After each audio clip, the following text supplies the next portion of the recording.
Pakituloy po ang inyong presentation. Okay. Ang una po, ang ABS-CBN ay fully compliant sa labor laws. Noong pong July hanggang September 2018, ang Department of Labor and Employment ay nagsagawa ng routine inspection ng ABS-CBN. Ang sinuri ng inspeksyon ay ang General Labor Standards, Occupational Health and Safety Standards at ang Security of Tenure. Bilang parte ng inspeksyon, humingi ang DOLE ng karagdagang documentary evidence na nagpapatunay ang ABS ay sumusunod sa General Labor at OSH standards sa ilang probinsya at head office. Matapos may sumite ng kumpanya ang katibayang ito, inilabas ang final order ng inspeksyon noong January 28, 2020 na nagsasaad na being fully compliant with the directives of this office, ABS-CBN, maliban sa ibang nabanggit, are hereby dropped as respondents na nangangahulugan ang ABS-CBN ay fully compliant sa General Labor Standards, Occupational Health and Safety Standards, at Security of Tenure dahil hindi siya nakitaan ng anumang violation. Ang pagiging fully compliant ng ABS-CBN ay bunga ng patuloy na pagsikap ng kumpanya na kumilos ayon sa kung ano ang kanyang pinaniniwalaan ay tama sa ilalim ng batas. Kaakibat nito, sa mga pagkakataon may mga kasong humantong sa korte, tutuparin lagi ng ABS-CBN ang pinal na desisyon ng korte. Number 2 po, ang halos lahat ng 17 kumpanya sa ABS-CBN Group ay apektado kapag nawalan ng franchise ang ABS-CBN. Ang ABS Group of Companies ay isang total news and entertainment group na binubuo ng 17 kumpanya. Sa gitna nito ay ang ABS-CBN Corporation na nagbibigay ng financial, operational o content support sa grupo. Pag nawalan ng prangkisa ang ABS-CBN, ang kakayanan nitong suportahan ng grupo ay matinding mapapahina. Halimbawa, hindi na makakayanan ng ABS-CBN ang kanyang patuloy na donasyon sa ABS-CBN Foundation. Ang bantay bata na lumiligtas sa libo-libong batang nasa panganib at ang sagip kapamilya na tumutulong sa libo-libong Pilipinong inaabot ng pinsala tulad ng baha, bagyo o giyera ay maaaring mawala. Kapag nawala ang prangkisa, ang ABS-CBN ay magbabawas ng produksyon ng programa. Ito rin ang mga programang pinapalabas sa The Filipino Channel na pinapanood ng ating mga overseas Filipinos.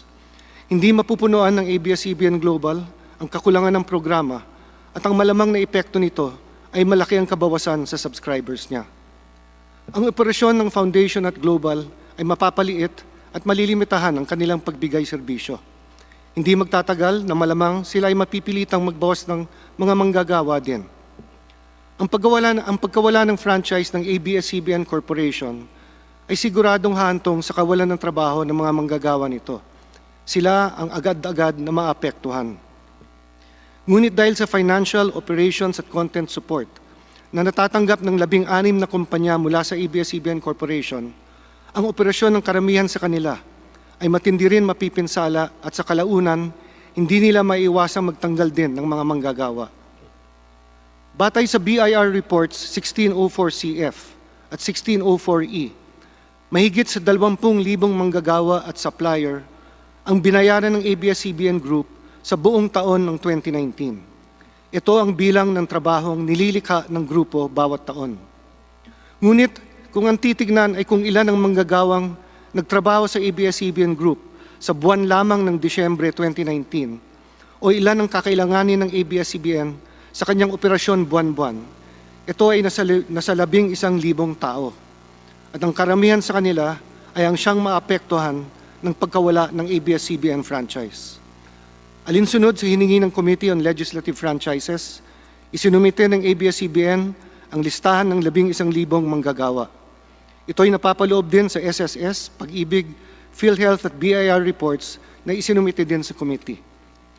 Panghuli po, ang ABS-CBN ay isang good employer. Patuloy na kinikilala ang ABS-CBN bilang isang good employer. Ito ay makikita sa mga awards o pagkilalang kanyang natanggap sa mga nakaraang taon. Kabilang sa mga awards ng ABS-CBN ay ang Asia's Best Employer, Top 10 Companies to Work For, Best Companies to Work For in Asia, Philippines Best Employer Brand, at Most Distinguished Employer of the Year. Mahalaga din banggitin ang award na Valuable Partner in Education at ang Outstanding Corporate Governance Award bilang katangi-tanging media network na kinilala ng may outstanding corporate governance sa hanay ng mga publicly listed companies sa Philippines. Bilang pagtapos po, ulitin ko lang po, ang ABS-CBN ay fully compliant sa General Labor Standards, Occupational Health and Safety Standards, at Security of Tenure. Ang ABS-CBN ay isang total news and entertainment group at hindi lamang ang ABS Corporation, kundi marami sa kasaping kumpanya ng grupo ay maapektuhan ng pagkawala ng franchise. Ang ABS-CBN ay patuloy sa pagiging isang good employer. Maraming salamat po. Maraming salamat, Attorney Nepomuceno. At kasama po naman natin ngayon ang mga kinatawan ng mga nagrereklamong empleyado ng ABS-CBN na di umano'y tinanggal sa trabaho. Atin pong pakinggan ang sasabihin nila. Una po muna nating tatawagin si Jornaly Payonan, isa sa mga dating empleyado ng ABS-CBN. Jornaly, maaari ka na pong magpahayag. Greetings of peace and goodwill to all our honorable congressmen and guests. I am Jornaly Payonan, a previous employee of ABS-CBN Corporation. I am here being the representative of the cameraman, audioman, lightman, drivers, genset operators who were dismissed by the ABS-CBN on different dates, sometimes in the year 2009-2010. We were directly hired by the ABS-CBN from the very start of our employment.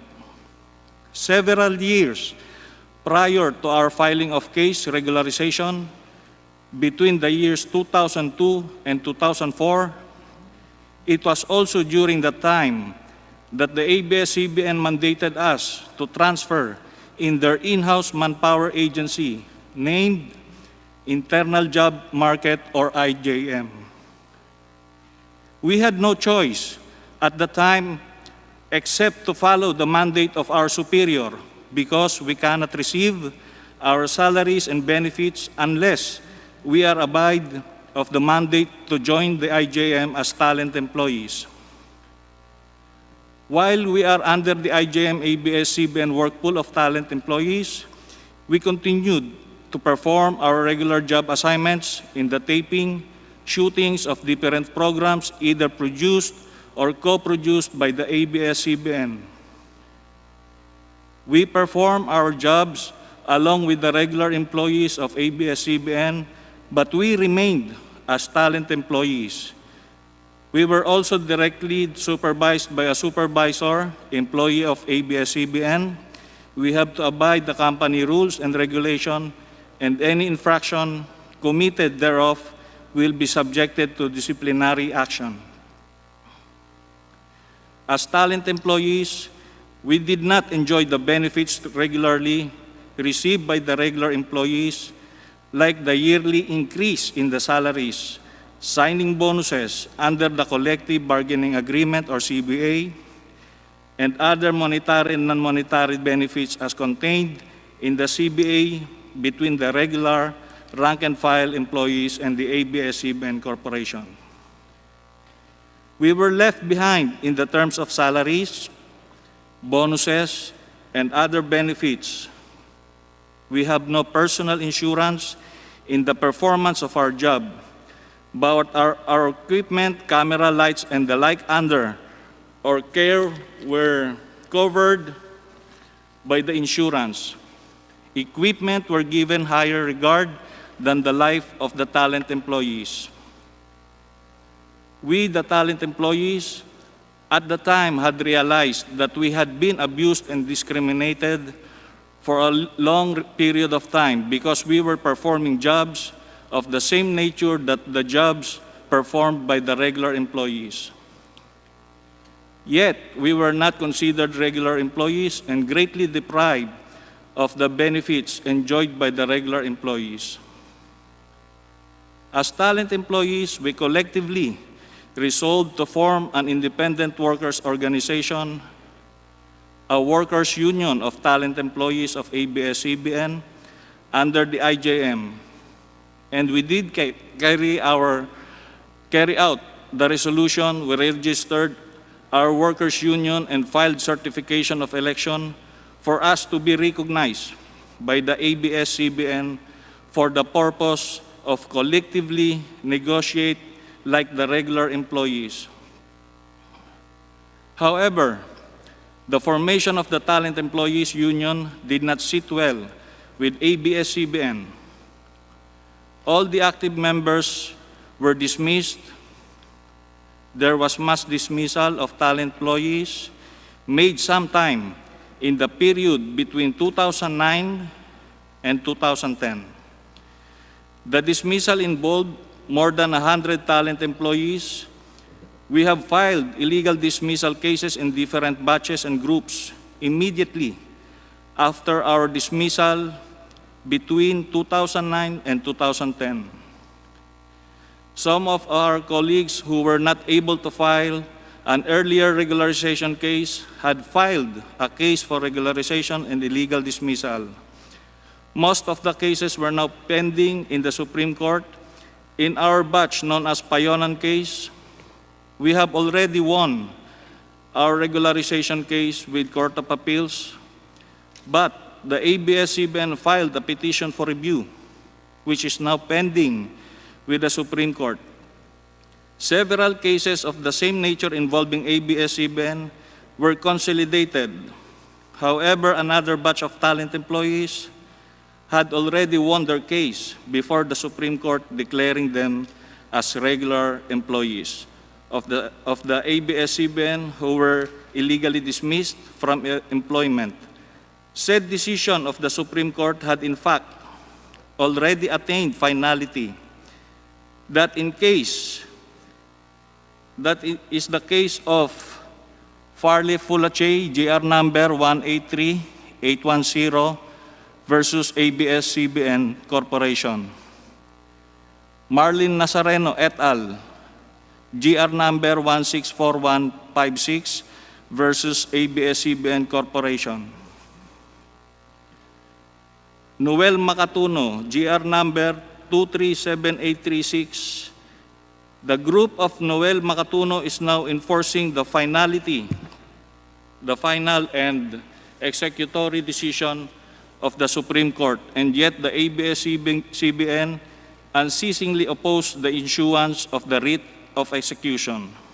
In this hearing of the House Representatives, we would like to manifest our concerns, not only with the ABS-CBN, but in all other networks, to look into the practice of creating another type of employment status, that is, talent or program employees instead of regular status of employment, which we see no basis in Labor Code of the Philippines. It is also high time that we respectfully request from the House of Representatives to look into the violations of the rights of the workers to form unions or organizations.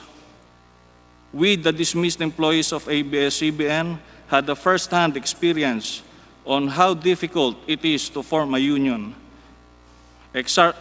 Exercising our right to form a workers' union was confronted by our employer with the retaliation of mass dismissal. There shall be a law fortifying the right of the employees to security of tenure. Thank you po. For the dismissed employees of ABS-CBN, naway gabayan po tayo lahat ng Diyos para sa tama. Maraming salamat, Mr. Jornally Payonan, at bukas po ang tainga ng kongresong ito upang makinig sa inyo, at hindi lang po kayo, sa lahat po ng ating mga kababayan na tinatawag na talent o mga hindi pa regular employees, ay bukas po ang pandinig ng kongresong ito, at marami po sa ating mga kasamahan ay may mga bills na isinusulong para po sa kabutihan ng ating mga empleyado. Ang susunod po nating kikilalanin ay si Mr. Christopher Mendoza, isa rin sa mga natanggal na empleyado ng ABS-CBN. Mr. Mendoza, you're now recognized. Maaari mo na pong sabihin ang iyong salaysay. Magandang gabi po sa inyong lahat, lalong-lalo na po sa mga congressman, mga opisyalis ng ABS-CBN, at sa mga manggagawa. Ako po si Christopher Mendoza, audioman sa ABS-CBN noong 1995 until 2010. 2010, ang hindi ko makakalimutan po na nangyari sa aking buhay ay yan ang taon na siguro parang nandun ako sa shoot sa Mega Mall premiere night ng movie ni Robin nung tawagan ako ng kasamahan ko sa ABS. Sabi niya, Papa Sam, balik ka dito sa ABS, sa studio. Sabi ko, bakit? Akit ka dito sa ELJ. May ultimatum si Sir Gabi. Sabi ko, ganun ba? Sabi ko, sige, nagpaalam ako sa production people na kasama ko sa shooting ng premiere night ni Robin. Nagpatid ako sa ABS. Pagdating ko doon, may sumalubong sa akin doon sa ELJ. Paakyat doon sa taas. At inabot ako pa nagsasalita si Sir Gabi with Ma'am Charo Santos na yung ultimatum na pagka hindi kami pumirma, yung araw na yon sa buong magdamag na pagpapapirma nila, hindi namin winave yung kasong ipinail namin, wala na kaming trabaho kinabukasan. Kaya po, inabot kami ako po, masasabi ko ako ang kauna-unahang lobas ng ABS-CBN noong June 2010. Kasi po, magdamag po kami nagbantay, pinapipirma nila yung mga kasama namin doon sa building. Ako naman po, at saka itong mga kasamahan ko, nagbabantay ron. Kumbaga, pinapaliwanag namin sa kanila kasi before, kampi sa amin yung mga kasama namin sa loob. Siguro, pagka pumasok sa kwarto, nasilaw na sila doon sa mga inoffer ng HR o kung sino man yung nasa loob ng kwarto sa ELJ. Tapos may nagsabi sa akin na isang kasamahan ko, nasa Zoom yata si paring Elmer Evaristo, sabi niya, pre nagpirmahan na sila. Tapos may lumapit sa akin isang audioman na kasamahan ko. Sabi niya, Papa Sam, pasensya na, pumirma ako Okay lang. Nung sabihin sa akin ganun yun, siguro mag-aalas 6 na po ng umaga, hindi ko na namalaya na nandun na pala ako sa baba ng building, wala na ako sa ELJ. Parang bumagsak po yung yung buong pagkatao parang kasi po, inakala namin nila paring journally, na sa engineering ay solid kami. Solid po kami noong time na siguro, ilang taon namin nilaban yun, pati yung pag-union po doon sa ABS-CBN kasi hindi nga po kami miyembro ng union. Kami yung pinakamalaking grupo ng engineering sa loob ng ABS-CBN. Pero wala kaming union, so wala kaming natatanggap na mga regular employee. So sa makatuwid, hindi kami regular employee po sa ABS-CBN since 1995. Hindi po kompleto yung benepisyong natatanggap namin. Nadagdagan lang yung benepisyo namin nung nag-file na kami ng case. Noong 2002, nadagdagan na yung benepisyo namin.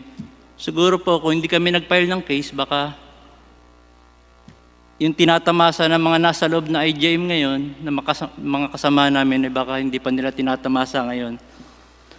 So noong pong June 2010 na yun, nung nagpirma na yung mga kasamahan ko, marami nang malungkot, kanya-kanyang kuha na ng gamit. Ako, hindi ko na po hinintay na ilabas ako ng guard kasi pagka po Hindi kayo pumirma, kinabukasan, automatic wala na po kayo sa ABS at ilalabas na kayo mismo ng guard sa compound. Kinuha ko na po yung gamit ko sa locker. Alas 7 ng umaga, tinignan ko sa relo ko po.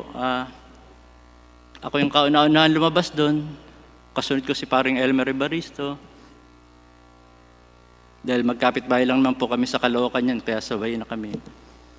So, yun po. So, kaya nandito po ako, kaya umatin ako. Actually, dapat wala na po ako dito kasi nawala naman na yung galit ko sa ABS eh. Kasi, kumbaga, napatawad ko na sila kung ano po yung nagawa nila sa amin, sa akin. Siguro nandito po ako para lang isang patunay, isang buhay na patunay na may nilabag po ang ABS-CBN pagdating sa labor. Bakit ko po nasabing buhay na patunay? Yung kasamahan ko, namatay sa abroad, si Alan Herrera, kasama namin sa kaso. Siguro po kung hindi nila kami tinanggal, baka buhay pa po si Alan Herrera. Kasi po, nagme-maintenance na po yun.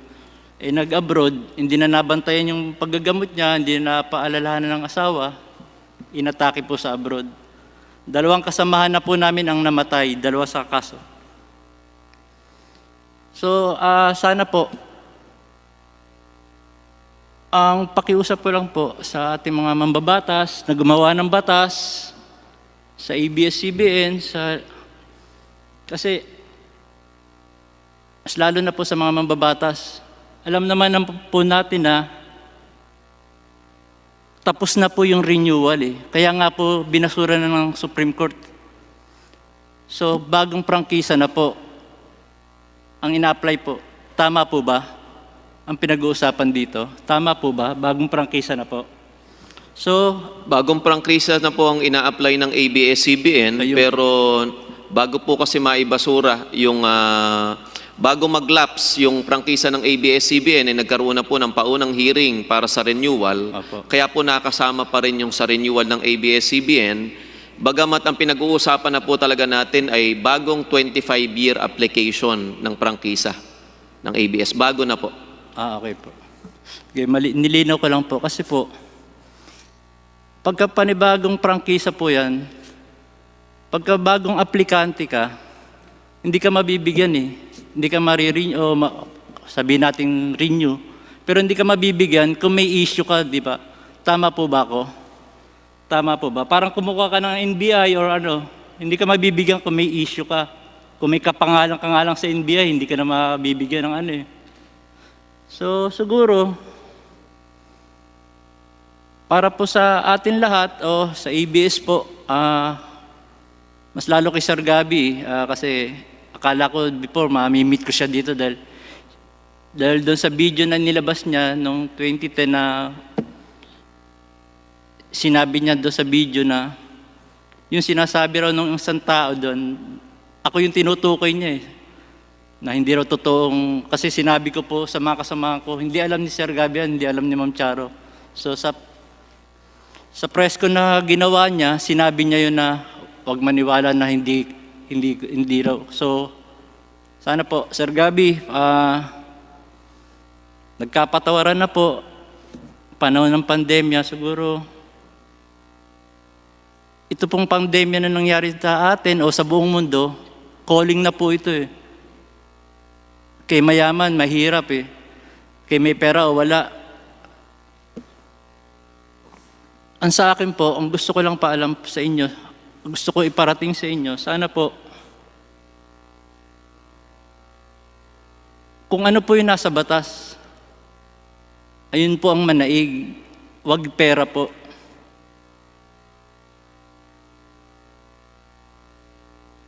Pera wala po yan eh, hindi po natin madadala sa taas yan eh. Itong pandemya na nangyari ngayon, hanggang ngayon, wala pa po. Sa buong mundo,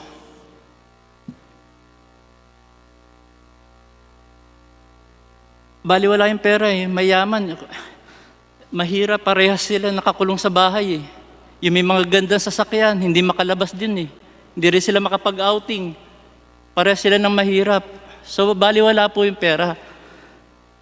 So, kaya ibig sabihin, itong nangyari po na to sa atin, sa ating lahat, calling na po ito eh. So, sana po, mag-isip na po tayo ng tama para sa atin, para sa bayan po, para sa mga maliit na manggagawa o sa lahat ng ano.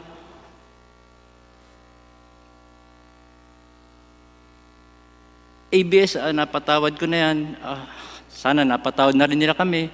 Nung tanggalin niyo po kami, si Ma'am Cory, yan, ano ko yan,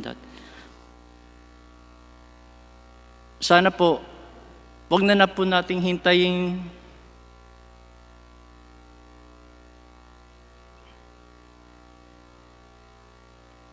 kung pwede naman po sanang ayusin lahat, mas lalo yung mga kasama namin na naiwan sa loob, yung mga may tsuhin pa po ako doon, may pinsan ako sa loob ng ABS-CBN, ng cameraman. Sana po ayusin na natin. Yung sistema sa ABS, pagka nabigyan po kayo ng panibagong prangkisa, linisin na po natin ang pangalan niyo po. Kawawa po yung mga empleyado. Inuulit ko po, ako po, not to shutdown kami ng grupo ko. Pero kailangan po namin, ang hinihiling po namin ni hustisya sa pagkakatanggal sa amin noong 2010. Kaya nga po gumawa ako ng isang placard doon sa naipinost namin sa Facebook, ABS-CBN Massacre. Ako po ang gumawa nun. Ayun po yung mga ginamit namin doon habang nagpipikit po kami.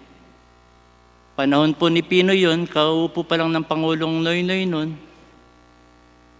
Wala rin siya nagawa. Pinuntahan pa namin siya sa bahay niya.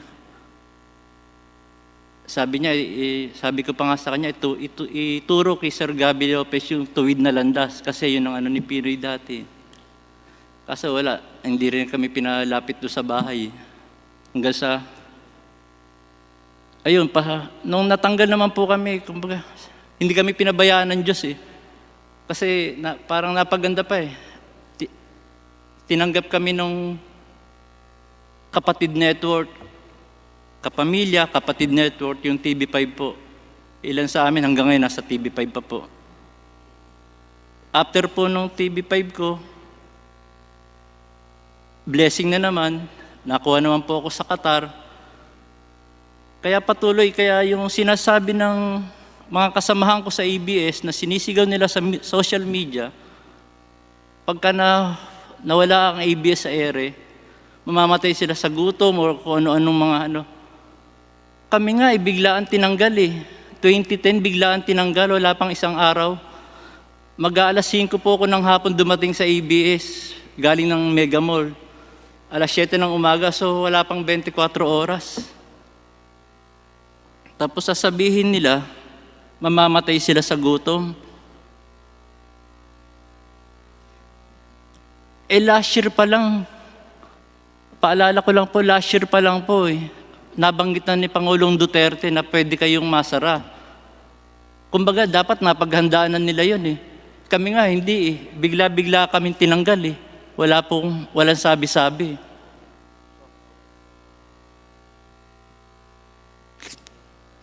Kaya sana po, ayun lang po, pakiusap ko na lang po sa mga mambabatas. Inuulit ko po, not to shut down kami ng grupo ko.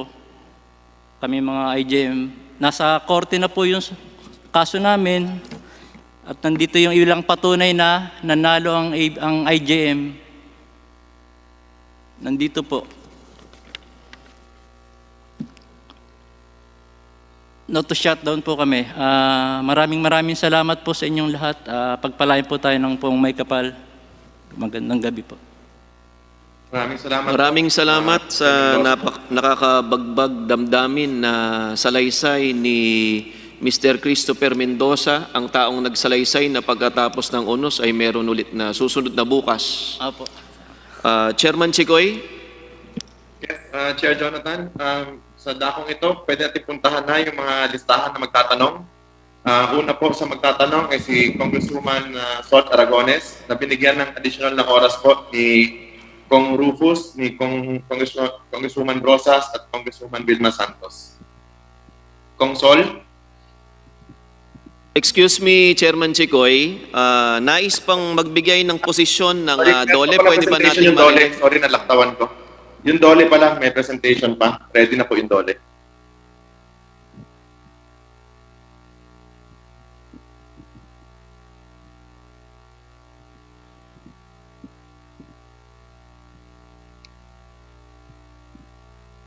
Sino po sa DOLE yung magsasalita? Magpe-present?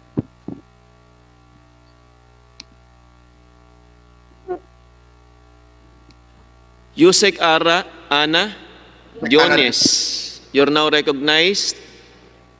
Ayan. Yes, yes. Yusek Ana, please proceed po. Yes. Yes po. Honorable Chairpersons, Congressman Franz Alvarez and Congressman Jose Antonio C. Alvarado, members of the Committee on Legislative Franchises on Good Government and Public Accountability. Your Honors, magandang gabi po. On behalf of the Secretary of Labor and Employment, Secretary Silvestre Bello III, maraming salamat po for allowing us to make a presentation on labor matters pertaining to ABS-CBN cases filed and attended to by the Department of Labor and Employment and its attached agencies. Tama po yung naisabi kanina, on July 5, 2018 to September 27, 2018, a routine inspection was conducted at the premises of ABS-CBN Corporation. At nung panahon na yun, ABS-CBN Corporation provided the following information with respect to its number of employees. Ang total po ay 4,526 at on the screen, nandyan po yung breakdown. Regular workers po ay 2,481, regular seasonal workers 1,892, probationary workers 95, project-based workers 49, casual workers 3 po, consultant 6. At kung i-breakdown po natin sa position, managerial 746, supervising 81, at ang rank and file ay 3699. At nakita din po namin ng ABS-CBN engaged the services of 35 contractors, manpower providers, employing total number of 2,366 workers. Yung pong notice of routine inspection shows violations and findings in the area of labor standards and occupational safety and health. And as a matter of procedure, meron pong mga series of mandatory conferences were conducted for the purpose of the parties submitting proof of compliance or submitting employment records to disprove noted violations and findings during the inspection. Submitted employment records in our position papers were then appreciated and evaluated. And on October 30, 2019, an order of compliance was issued for ABS-CBN Corporation to comply with the remaining findings as shown on the screen. Sa labor standards, yan po yung naiwan nung hindi pa po sinasubmit ng ABS-CBN at that time.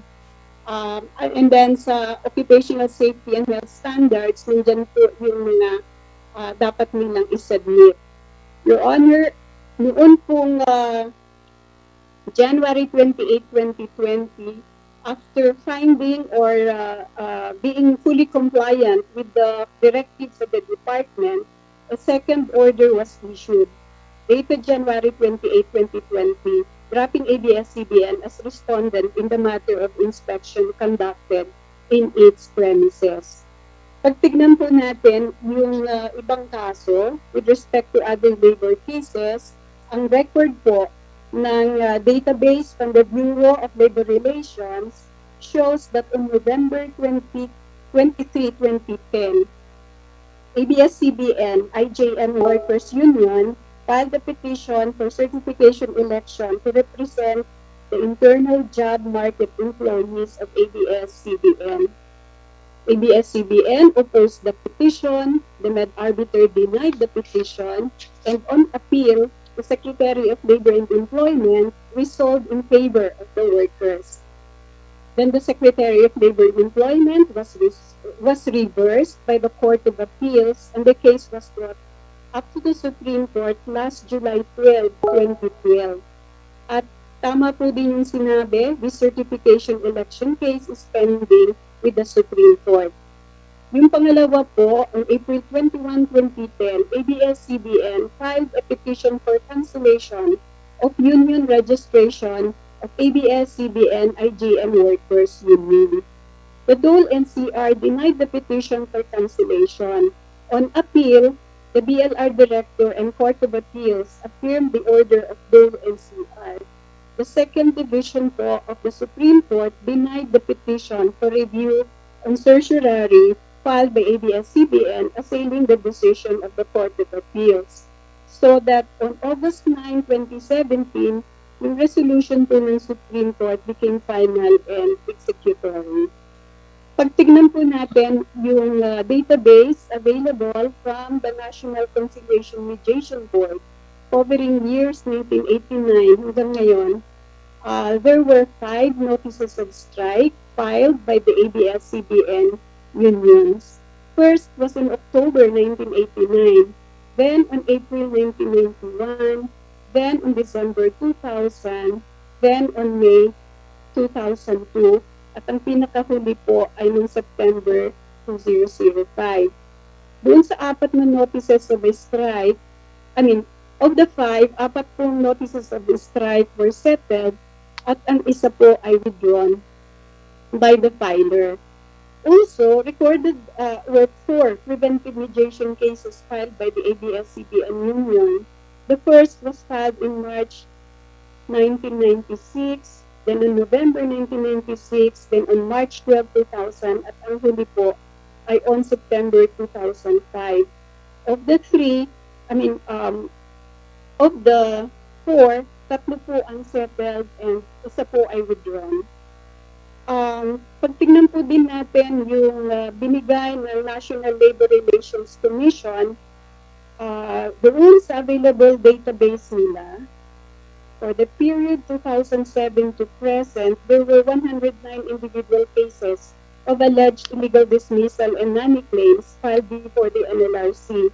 At 108 po na mga kaso yun ay na-resolve na po at isa po ang pending. Paano po na-resolve itong mga kaso ito? 74% was decided on the merits, 22 through settlement, at 4 po ay through other orders. At 60% were decided in favor of the workers and 40% were decided in favor of management. So, honorable chair, members of the committee, your honors, recognizing during the roll call po kanina, joining me is the head of our attached agencies, yung Employees Compensation Commission, Executive Director Estela Sipagan Banawis, at andyan din po si Attorney Perdy Perez, the Chief of the Research, Information and Publication Division of the National Labor Relations, representing po yung ating NLRC Chair, Gerardo C. Nograles. Why did I mention that? Because sila po, if you have questions pertaining to their exclusive jurisdictions, we'll request them to answer. So with that, your honors, maraming salamat po.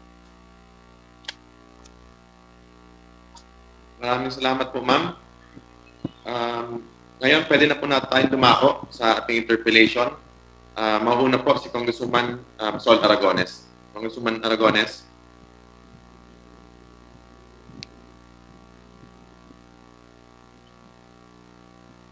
Maraming salamat, Chairman. Ang una ko pong katanungan ay gusto kong idirekta kay Mr. Mark Nepomuceno bilang dating head po ng HR. Magandang gabi po, sir. Good evening po, Your Honor. Sir, nabanggit niyo kanina na mayroong mahigit 11,000 na empleyado ang ABS-CBN at ito ay nahahati sa mga kategoryang ito. Una, regular, talent, program, project employees, independent contractors. Para po sa higit na kaliwanagan nito, maaari niyo bang ikwento sa amin ang pagkakaiba? Paano ba nasasabi ng isang empleyado ay regular, talent, Ano po yung project program? Ano po yung independent contractors? Thank you, Mr. Chair, Your Honor. May I ask that Attorney Jojo Alonso be recognized to give the framework na tinatanong niyo po? Mr. Chair, may I be recognized? Sige po. Well, to answer that question, Congresswoman, Mr. Chair, we have to be reminded that Republic Act 7966 granted ABS-CBN a franchise to construct, install, operate, and maintain TV and radio broadcast stations. So broadcasting, as understood in the industry, is the transmission of programs via radio and television. What the station did was to invest in studios and transmitters, and they hired the services or engaged the services of regular employees needed to run the facility or the station, such as engineers and office workers. The production of its own content is merely an option. It is incidental and it's not the core function of a company that has been granted a franchise. As a matter of fact, when ABS-CBN began, they licensed content like buying soap operas, Mexican novelas, and at present K-dramas. And then they also sold airtime to block timers with fixed hours, and any income from advertising goes to the block timer. There were also co-production agreements wherein the co-producer would create the content and ABS would provide the airtime. And any money that is generated from advertising is shared between the station and the producer. And then there are also line productions wherein line producers pitch certain concepts and they have their own artists, and then they provide the content to the station. So in this context, the shows are largely dependent on the audience engagement or the market share, and it's very competitive. As we all know, ratings are no longer done monthly, not weekly, but daily, sometimes even hourly. So station-produced shows evolved over the years, and for this reason, the company, ABS-CBN, decided to engage the services of program employees who are assigned to specific programs and who have security of tenure during the duration of the program. There are no regular working hours, and it depends totally on the requirements of a program. And when the program ends, they're allowed to enter employment contracts with other companies, and the work is output-based. This is, we also have the independent contractors, where people who have set skills or have intellectual property creation are engaged by the company to provide services. And no less than, there are in fact 5 House bills at the moment that is intended to protect freelance workers who are independent contractors. So these are the kinds of employment. You have the station-based employees who render services to the facility, render 8 hours a day. They report for work every day. They're not tied down to any program, and they receive monthly salaries, are not affected by any changes in programs, ratings, or formats, and they cannot be engaged by any other employer. Compared to the program employees who are assigned to specific programs, and then of course there are the independent contractors that have set skills or intellectual property creations who together form the set of workers that render services for ABS-CBN. Maraming salamat po. Gusto ko lang pong bumalik kay Mr. Mark Nepomuceno, sir. Apo, Your Honor. Sir, nabanggit ho kanina ng DOLE na may mga labor cases sa ABS-CBN. So paano po tinutugunan at paano niyo po inaayos ang mga concern na ito bilang dating HR head po? Your Honor, we, like any other organization, we look at the case that's involved and we follow the process of the law. And the underlying principle is ABS will always act based on what it believes is right under the law. So pagdating po sa paghumantong po sa korte, we follow the process of the law. And at the end of it, we will always abide by the final decision of the courts, whatever that decision may be. So ABS will have to stand for what it believes is right, but it will always follow the process of the law and the final orders of the courts, Your Honor. Okay, maraming salamat po, Sir Mark Nepomuceno. Gusto ko naman pong tanungin ang presidente ng Rank and File Union ng ABS-CBN, si Mr. Raul, kung hindi ako nagkakamali. Si Mr. John Villanueva po. Sir John Villanueva, sorry. John? Yes, ma'am. John, gusto ko lang malaman, matapos mawala sa ere ang ABS-CBN noong May 5 hanggang sa araw nito o sa oras nito, kung saan sinasabi nga na mayroong mahigit 11,000 na empleyado, kumusta na ang mga empleyadong ito? Lalo pa at kayo ang unang nilalapitan ng mga empleyadong ito sa kanilang mga concerns at sa kanilang pinagdadaan. Kumusta na ang mga empleyado ng ABS-CBN? Mr. Chair, mababa po ang moral ngayon ng mga manggagawa. Marami pong nagpapadala ng mensahe sa akin na miski hindi po miyembro, talaga pong tolero po sila, hindi po sila makatulog. Lalo na po, palapit ng palapit po yung taning na pwedeng magkaroon ng retrenchment sa ABS-CBN. Sa akin pong pagkakaanam ay nagbigay pa ng 3 buwan matapos ito magsara para kahit papaano ay magkaroon pa ng sweldo ang mga empleyado. Tama po ba yun? Opo, 3 buwan po hanggang August po. Pero sabi niyo nga habang papalapit ang buwan na ito ay may mga pangamba o lalong lumalakas ang pangamba ng mga empleyado. Sobra pong nangangamba. Di na po makatulog yung iba. Maraming salamat po, Mr. John. Gusto ko naman hong puntahan ang DOLE.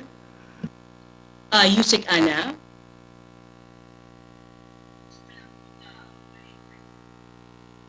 Yusek Ana. Yes, ma'am. Ma'am, nabanggit niyo kanina nagkaroon kayo ng audit sa ABS-CBN. So, para ho sa higit na kaliwanagan, kapag nag-audit kayo, ano po yung mga binubusisi ninyo? At ano po yung mga pangunahing inaalam ninyo? Ang proseso po ay hinihingi po namin ang mga tinatawag po namin na employment records, which really pertains to payrolls, payslip, at saka yung requirements po na nire-require ng batas. Our labor inspectors carry a checklist at yun ay tinitignan nila isa-isa. And then they will appreciate it if magkakaroon po sila ng tinatawag natin na findings or observations. At ipapaliwanag po nila ito. Bago po sila matapos, ipapaliwanag po nila ito sa employer at saka sa employees representative. Yusek, gaano kadalas ang pag-audit na ito, hindi lamang sa ABS-CBN, kundi maging sa ibang kumpanya na ginagawa niyo ang prosesong ito? Ang routine po ay ginagawa namin every 2 years, except kung may reklamo po, we do it as regular and as often as there are complaints. At sa inyo pong huling pag-audit sa ABS-CBN, ano po ang natuklasan ninyo? Yung pong pinresent namin kanina, yun po yung brief summary ng nangyari sa inspection audit. Meron pong mga findings, but as we said, nag-submit po sila ng mga compliance over a period of time po. Ibig sabihin ho, ang mga dokumento at ang mga papeles na kinakailangang isumite bilang pagsunod sa pamantayan ng DOLE ay naisumite naman ng kumpleto ng ABS-CBN. Tama po yun. Maraming salamat po, Yusek. At bilang panghuli, Mr. Chair, gusto ko hong tanungin si Mr. Carlo Katigbak. Yes, Mr. Chair. Mr. Carlo Katigbak, natanong ko ho kanina yung presidente ng Rank and File Union na kumusta na ang mga empleyado matapos magsara o mawala sa area ng ABS-CBN mula noong May 5 hanggang sa mga oras nito. Gusto ko rin itanong ito sa inyo, Kumusta na ho ang mga empleyado? Hirap na hirap po ang mga empleyado namin, Mr. Chair. Unang-una, sa panahon po ng pandemya, ay mahirap talaga makahanap ng panibagong trabaho. If you are retrenched and laid off, I think you will have to deal with the fear and uncertainty of not knowing how you will continue to provide for your family. Most of our employees are going through this right now, Mr. Chair. And I wish we could give them the assurance that everything will be okay. But that power rests with Congress. At nabanggit din po at napag-alaman din natin na ang tinitingnan ho ay hanggang Agosto para magsimula na ang pagbabawas ng mga empleyado. Tama ho ba ito? Tama po yan, Mr. Chair. Nung tumama yung pandemya, gumawa po kami ng isang pangako sa aming mga empleyado, aming mga kapamilya, na hanggang sa kaya namin, hindi po kami magbabawas ng trabaho. But the joint impact of COVID together with the cease and desist order is going to make it impossible for us to keep all our employees. So, alam po nila that by August, kung walang magbabago sa sitwasyon po namin, we will have to make some very painful and difficult decisions. Maraming salamat po, Mr. Carlo Kadikbak. Maraming salamat po, Mr. Chair. Magandang gabi po sa inyo. Maraming salamat, Congresswoman Aragones. Next po na magtatanong is si Congressman Garbin na binigyan ng additional oras ni Congressman Ino D. at Congresswoman Violado. Kong Garbin.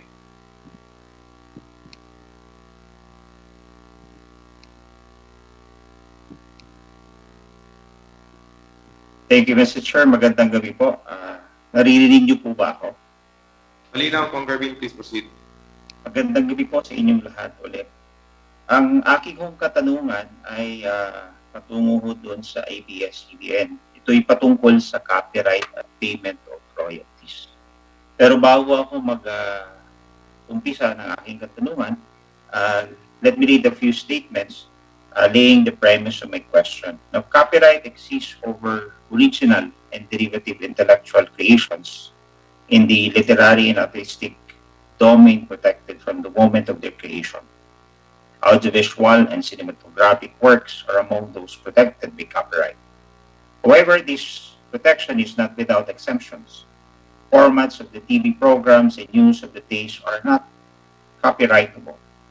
In audiovisual work, as a general rule, the producer, author of the scenario, the composer of the music, the film director, and the author of the work so adopted owns the copyright as an exemption unless otherwise provided in an agreement. The producers shall exercise the copyright to an extent required for the exhibition of the work in any manner, except for the right to collect performing license fees for the performance of the musical composition, with or without words which are incorporated into the work. Further, the term of protection for audiovisual works is 50 years from the date of publication, and if unpublished, from the date of making. The authors, producers, directors, etc. may receive fees or royalties for the use of their work.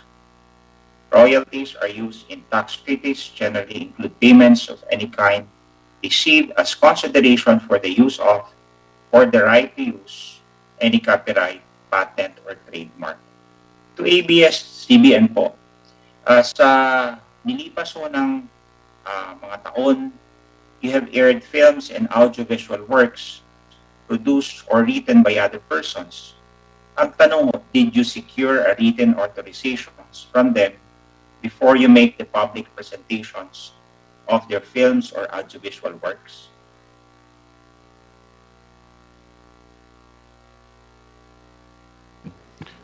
Mr. Chairman, ABS-CBN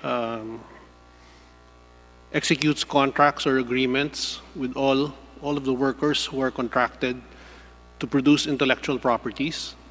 And in those agreements, it's agreed that the rights of ABS-CBN as producer are absolute. The workers agree to assign whatever intellectual property rights they may have in the work. These works are commissioned works as defined in the Intellectual Property Code. So all necessary rights are secured by ABS-CBN, Mr. Chairman, prior to exhibiting any intellectual property work. Now, can you tell to this committee the process of securing authorization from the original author or the producer of work before you air a certain film or TV show which had been produced years prior to its rerun? Ano yung proseso ng pag-secure ng kanilang authorization? Mr. Chairman, the works aired by ABS-CBN may either be works produced by ABS-CBN or works produced by third parties. For works that are produced by third parties, necessary license agreements are executed with those producers that authorize ABS-CBN to exhibit the intellectual property works. Insofar as works produced by ABS-CBN are concerned, ABS-CBN executes contracts with all of the workers who are engaged for the production of the intellectual property work, such as a television program or a movie. And the rights of the parties are clearly stated in those agreements. And ABS-CBN, as the producer, owns the end product or the intellectual property that is produced as a result of the production. Doon sa intellectual properties na ating dinidiscuss, kayo ho ba ay nagbabayad ng royalties or service fees sa ating mga producers, sa ating directors, artists, etc. sa kanilang mga gawa pag niliran ho natin ito? Ano yung inyong kasunduan? Mr. Chairman, the agreements are the nature of what are called commissioned works. And as commissioned works, ABS-CBN owns all rights of the end product, Mr. Chairman. As a result of that arrangement, no royalties or any further payments are due to the workers who are involved in the production of the programs. Now, who collect the royalties? Kung hindi yung involved sa programa, sino yung entitled lang sa mga royalties? Under the Intellectual Property Code, Mr. Chairman, the creators of the intellectual properties are entitled to royalties under certain circumstances. However, if they assign all their rights to the work, then they waive any claim for royalties. This is the case in the engagement of the workers for the programs of ABS-CBN, Mr. Chairman. Now, can you enumerate again to this committee your talent employees? Sino-sino ho ba sila? For example lang, sino yung mga talent employees nyo? The independent contractors, Mr. Chairman, are the performers, the actors, the actresses, the writers, script writers, the directors. These are the intellectual property creators, and they are engaged as independent contractors, Mr. Chairman. So when you speak of the directors, the producers, script writers, they are talents. Tama ho ba? Talent employees. The industry uses the word talents, Mr. Chairman, but they are engaged as independent contractors. The word talent does not appear in the Intellectual Property Code nor in any labor laws, but the so-called talents are treated in the industry as independent contractors. Now, the work and grant of the rights and the agreement for independent contractors, which states that the company commissions talent to create and perform the work for the program, picture, or project. The company shall be the sole and exclusive owner of the work without material or territorial limitations, including the copyright and related rights. Without limiting the foregoing, the company shall have the irrevocable and exclusive right in perpetuity throughout the world to distribute, exhibit, sell, lease, license, publicly perform, broadcast. Can you explain this po? Itong item na to na sinasabi nyo kanina. Mr. Chairman, that provision expressly states the arrangement or agreement between ABS-CBN as the producer and the workers who are engaged for the production of the television programs. Because the work is considered a commissioned work under the Intellectual Property Code, ABS-CBN owns all rights to the end product or the result or output of the work of the independent contractors. In this case, for example, television programs or movies, ABS-CBN owns all rights over the episodes of the television program or the movie, and therefore, as such owner, owns all rights in the use or exhibition of that program or movie. So, based on the said provisions that I have cited and the opinion that you have just recited, can you confirm that if ABS-CBN owns all the copyright of all its TV and films, hence the director, the producers, and even the scriptwriters waive all the rights to their work to ABS-CBN? Tama ho ba? That is correct, Mr. Chairman. And can you confirm also that you do not pay royalties to your directors, producers, and scriptwriters when their work has been rerun? Tama ho ba? Under that arrangement, no, there are no royalties paid, Mr. Chairman, other than the fee that is agreed upon for the engagement of the independent contractor. Now, let me proceed to the labor. Yusek Ana. Yusek Ana, you have stated a while ago and based on your presentation that the ABS-CBN is fully compliant with all its general labor standard obligations and occupational safety. Can you confirm the same, Yusek Ana? Yes, ABS-CBN has fully complied with all the findings and violations that has been found out during the inspection. But alam naman ho natin na may mga pending cases ang ABS-CBN with regards to illegal dismissal or ano pa man, alleged violation of labor standards or labor relations. And we all know that the primary jurisdiction of which does not belong to this committee but to the NLRC or to the Tama ho ba? Yes po, yung pong yung inspection po has a different jurisdiction.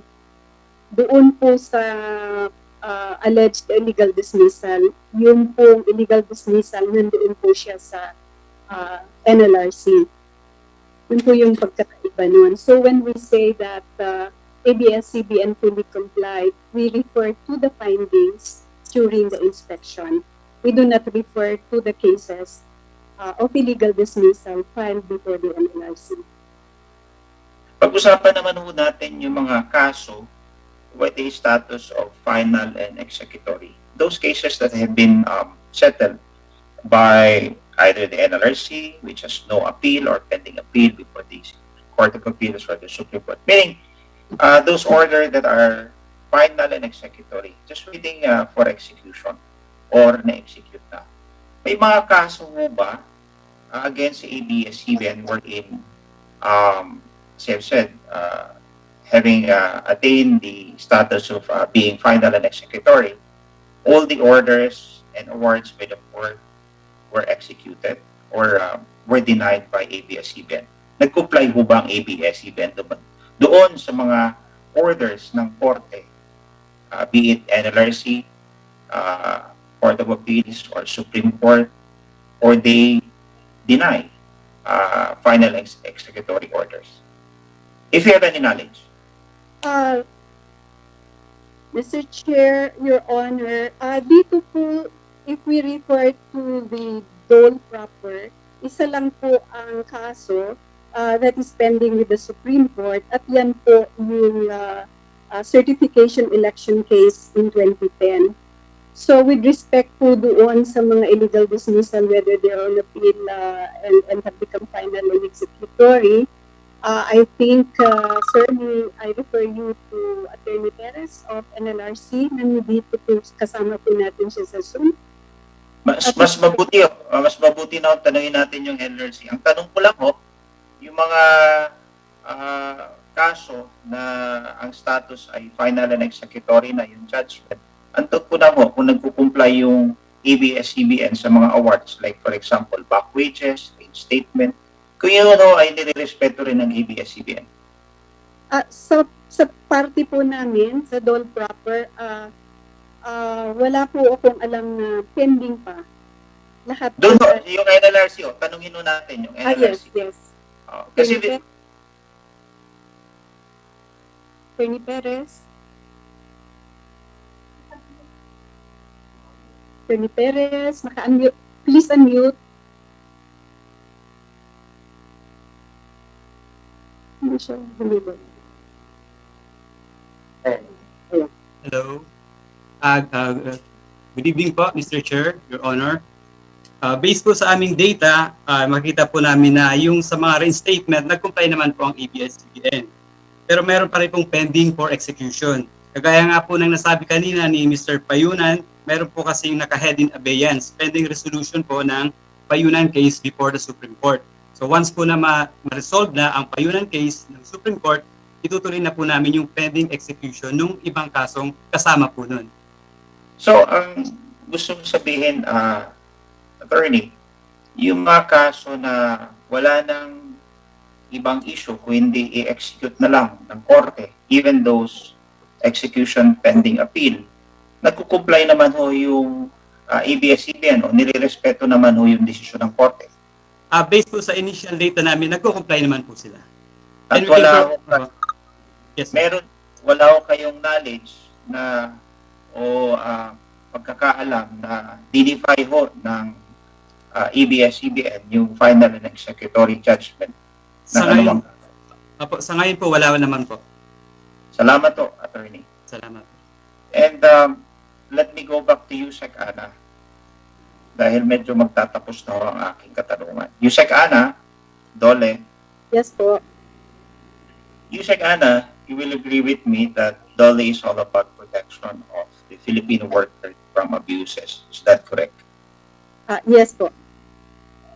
And we all know that labor case filed by an employee, whether it be against for illegal dismissal or violations of any labor standards or labor relations, the primary jurisdiction of which belongs to labor courts. Tama ho ba? Like for example, meron sa DOLE, depende sa monetary award na hinihingi, meron din sa NLRC, and then the appeal courts will be the Court of Appeals and the Supreme Court. Tama ho ba? Tama po kayo, Your Honor. That is the proper venue to address the grievances of each employee. Tama ho ba? Tama po. And kaya nga ho, tinatanong ko sa inyo that from the DOLE's perspective, are we doing service?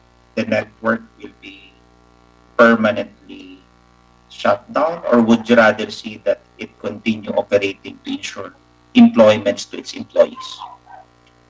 Kung ikaw ang iyo, kasi kung may violation ang isang kumpanya, ano ba ang ginagawa nyo? Pinapa-comply nyo sa violation or sinasara nyo kaagad ng isang kumpanya? Your Honor, kami po ay ang trabaho po namin kung may mga violations ay to see to it na mag-comply ang isang kumpanya at wala po kaming mandato na magpasara po ng kumpanya based on violations. And in your own perspective as protector of the Filipino workers, opinion mo lamang ho, bilang isang champion ng mga manggagawa, would you rather see that ABS-CBN magsara o to ensure that employment of state employees to continue o gano'n? Anong opinion nyo bilang isang undersecretary? Sir, with respect to sa ABS-CBN, I would beg to refrain from making comments. But on a general perspective po, kami po sa ngayon ay focusing on tinatawag po namin na efforts and initiatives for employment preservation sa panahon na ito. But with ABS-CBN, we try. Hindi po kami nagbibigay ng comment dyan. Nasa judgment po ng Congress. And when you speak of employment preservation, that also applies to ABS-CBN employees. Tama po ba? Tama po. Salamat po, Yusek. Hindi na kita kabalahin. Dumako naman tayo dun sa dalawang nagreklamo. Unahin po natin si Mr. Christopher Mendoza. Good evening po. Magandang gabi, Mr. Christopher Mendoza. Yes. Narinig ko kanina na patawad mo na yung ABS-CBN. Opo. Bali ho, sa inyong pananaw ngayon, gusto nyo bang tuluyan ng makitang magsara ang ABS-CBN? Or mag-operate pa ho ito, mag-grant ang franchise para ho makapagsilbi pa at ma-ensure yung employment ng kanilang mga empleyado? Ano ang inyong pahayag ngayon? Despite sa kabila ng lahat na ikaw nga ho ay Opo. sa tingin, biktima ka ng illegal dismissal. Tulad nga po na nasabi ko kanina, kung may violation po, alam nyo na po kung ano ang karapat-dapat, kung ano ang dapat sa nagkasala. Kung may violation po ang ABS, manaig po ang batas. Tama po ba? Kaya po tinanong ko kanina, Congressman, kung ano po ba yung pinag-uusapan dito, kung renewal pa o panibagong prangkisa na po.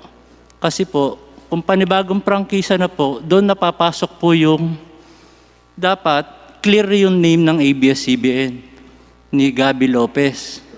So dapat ayusin lahat ng problema, labor, tax, kung ano-ano pa po yan. Kasi panibagong prangkisa, panibagong lisensya po yan eh. So dapat hindi ka mabibigyan ng panibagong lisensya kung hindi ka nakapasa. Tama po ba? Well, those are the requirements that we have to Opo. look into. Pero sabi ko nga ho kanina, Mr. Mendoza, in all labor cases, especially labor violations, meron ho mga korte o mga opisina na has the primary jurisdiction to address those problema. In fact, tinanong ko nga yung ating USEC sa labor, na pag may violation sa labor, isang kumpanya ay pinapakomply ho nila. Hindi ho nila sinasara dahil they are for the protection of labor. Kaya ho, simple lang ho yung tanong ko sa iyo, kayo bilang merong pending case before or against the ABS-CBN, dating manggagawa, sa inyong pananaw, ano po ba ang inyong pananaw? Gusto nyo bang tuluyan ng magsara ang ABS-CBN? Sa inyong pananaw lang, or makita pong mag-operate pa para ho makapagbigay pa ng employment? Sa Dahil akin pinag-panahon natin ngayon, trabaho, labor. Opo. Sa akin pananaw po, dapat mag-continue. Pero dapat po, yun nga paulit-ulit, lilinisin yung pangalan nila. Isettle lahat, labor. Yung kaso po namin, 18 years na po. Magpapalit na naman ng presidente. Nakailang presidente na po yung kaso namin. Namatay na po kami ng 2 kasamahan. Yun lang po, justice po para sa ginawa sa amin noong 2010 na bigla ang pagtanggal sa amin.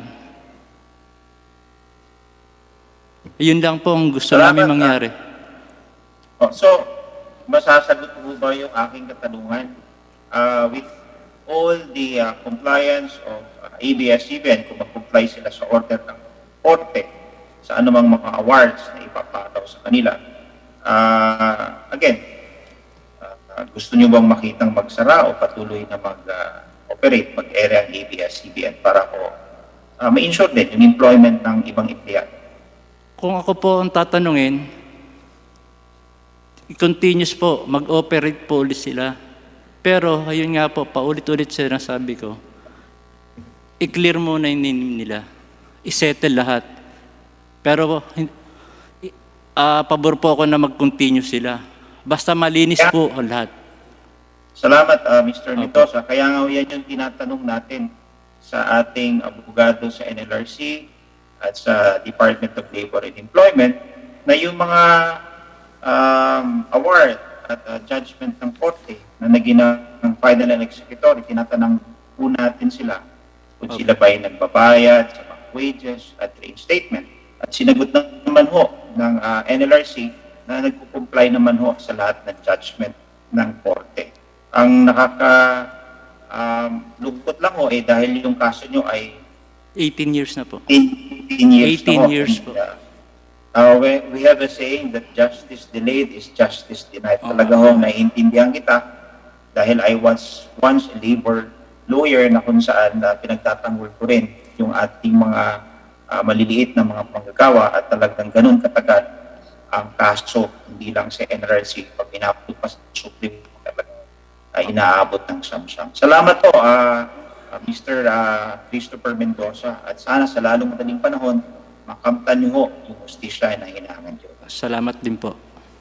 At sa panghuli na lang po, kay Mr. Payunan na may labor case din po, pending before the Supreme Court, and I've heard that they won the case in the lower courts and now on appeal before the Supreme Court. Mr. Payunan? Yes, Your Honor. Hello? Opo.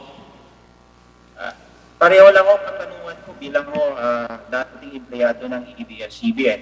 Mas gugustuhin niyo ho bang patuloy ng magsara ang ABS-CBN or to continue its operation to ensure the employment of its present employees today? Alam ho ninyo, Your Honor, sa katulad kong karaniwang manggagawa, karaniwang mamamayan, ako po ay nagpapasalamat at for 18 years, napakinggan ang kaso namin.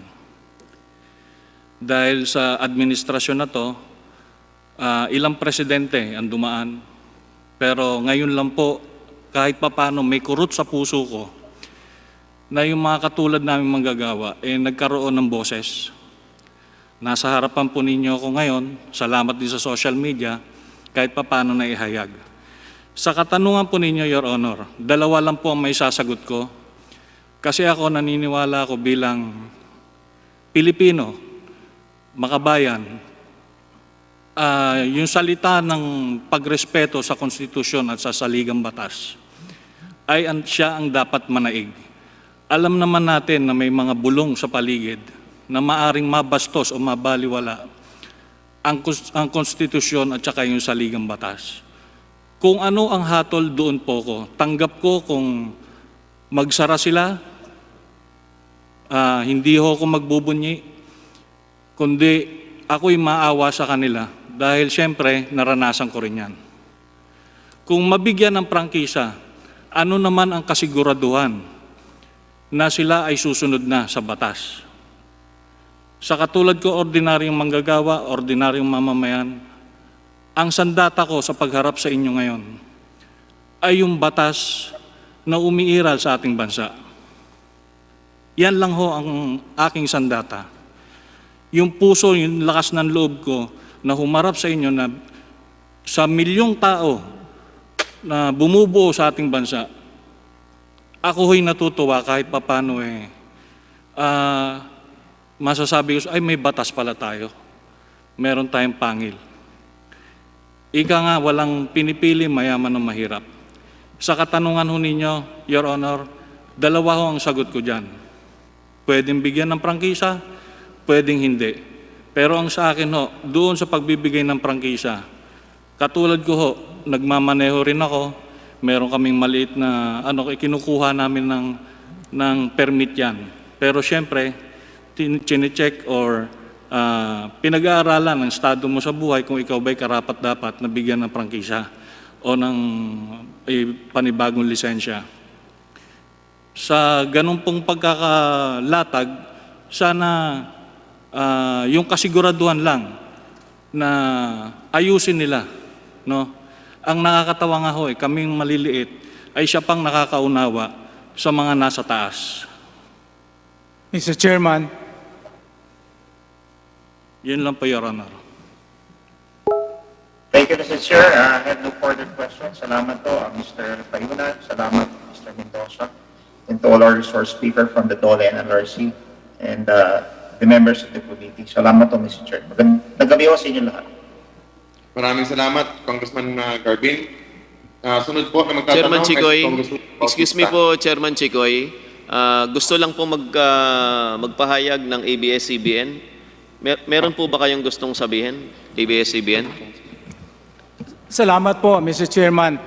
Ako po si Francis Sobreviñas, isa sa mga abogado ng ABS-CBN sa usaping ito. Pahintulutan po ninyong magbigay ako ng konting karagdagan dun sa order na inilabas ng Department of Labor and Employment exculpating or absolving ABS-CBN of any labor law violations. Doon po sa usapin na nagsimula sa pamamagitan ng labor inspection, tatlo po ang issues na lumabas. Namely, Excuse me, ABS-CBN, yan po ba'y nasumitin nyo na dito sa committee ito? Yung affidavit pong babasahin? ang nais Sir. ko lang pong, dahil narinig ko po ang Naisumitin nyo kabilang na po ba panig, yung affidavit po na yan? maikli lamang po, Your Honor. Excuse me po. Naisumitin nyo na po ba yung affidavit pong babasahin po ninyo? Yung position paper po nyo, naisumitin nyo na po? Hearing suspended. Anong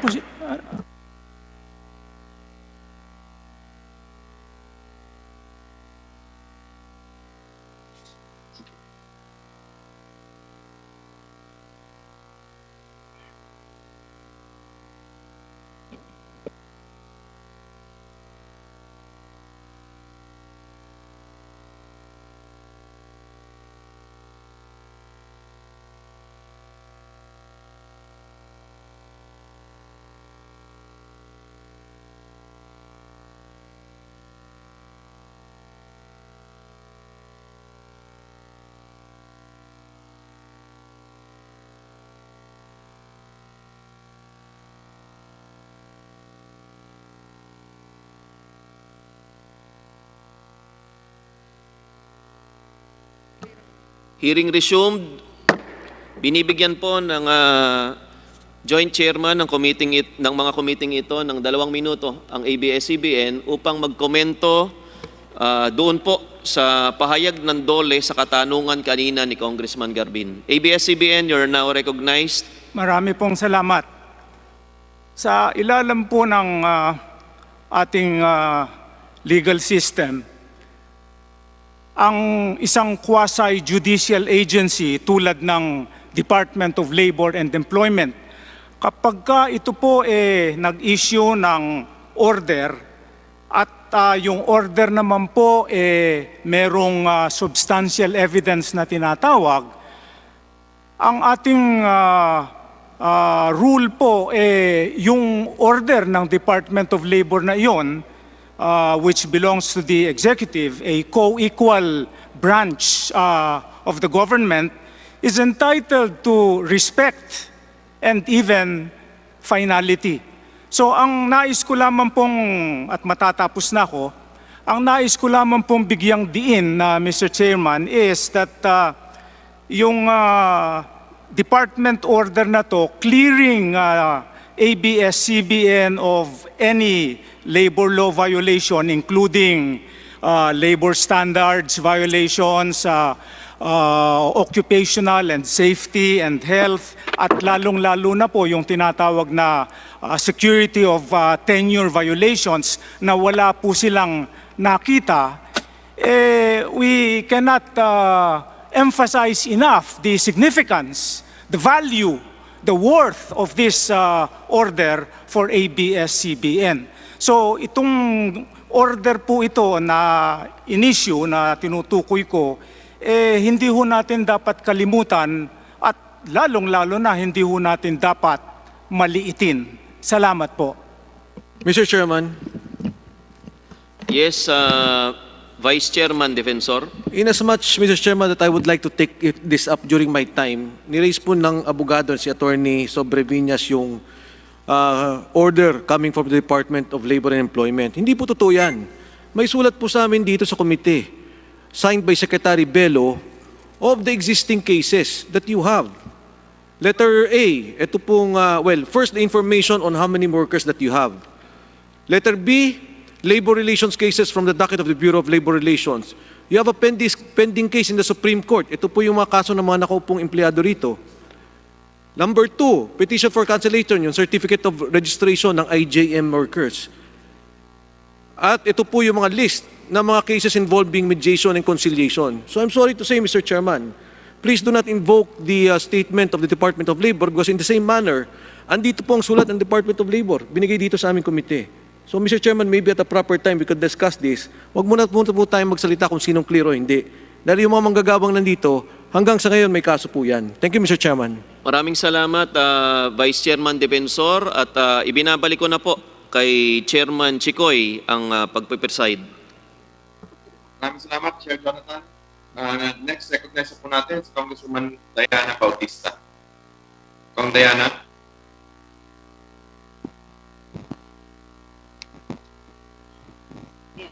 Hi, good evening, everyone. Good evening, Chairman Chicoy. Good evening, Chairman Jonathan. I just have a few clarificatory questions with ABS-CBN. So, ABS-CBN may answer this. Based on the submissions, your submissions to the committee and the presentation of DOLE, you have over about 4,000 employees. And 7,000 of that are what you considered under talents. So my question is, when did ABS-CBN start using these talent contracts?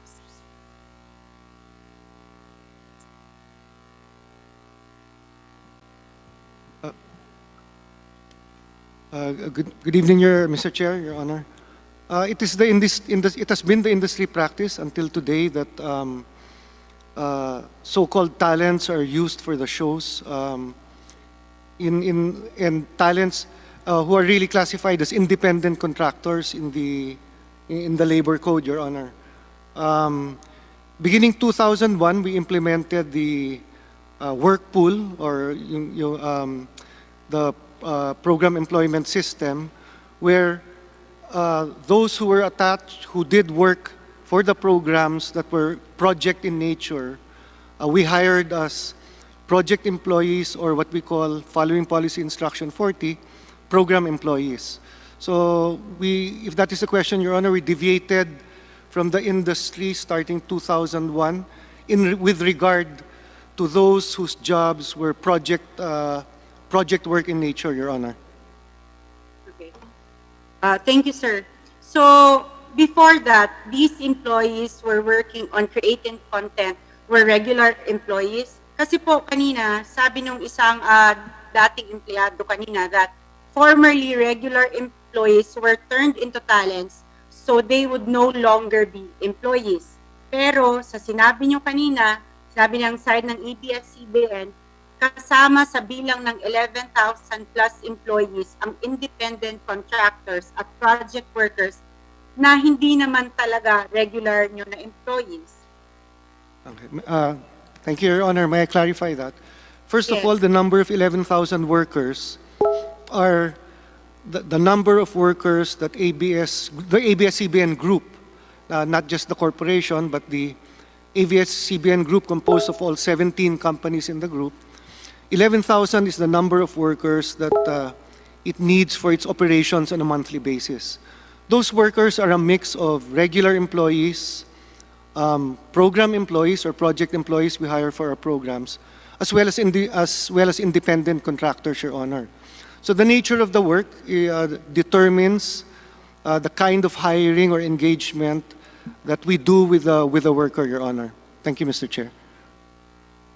Thank you, sir. I just have follow-up questions. So, because it seems now that ABS-CBN are claiming their talents as their employees. In the case of Begino, Valle, and Sumaya versus ABS-CBN Corporation, which was decided by the Supreme Court on April 20, 2015, ABS-CBN was arguing that people under such talent contracts are not employees or they did not have an employer-employee relationship with them. Am I correct? Mr. Chair, Your Honor, may I ask that Attorney Maxim Uy be recognized? Mr. Chairman. Go ahead. Yeah, Mr. Chairman, the statements are correct.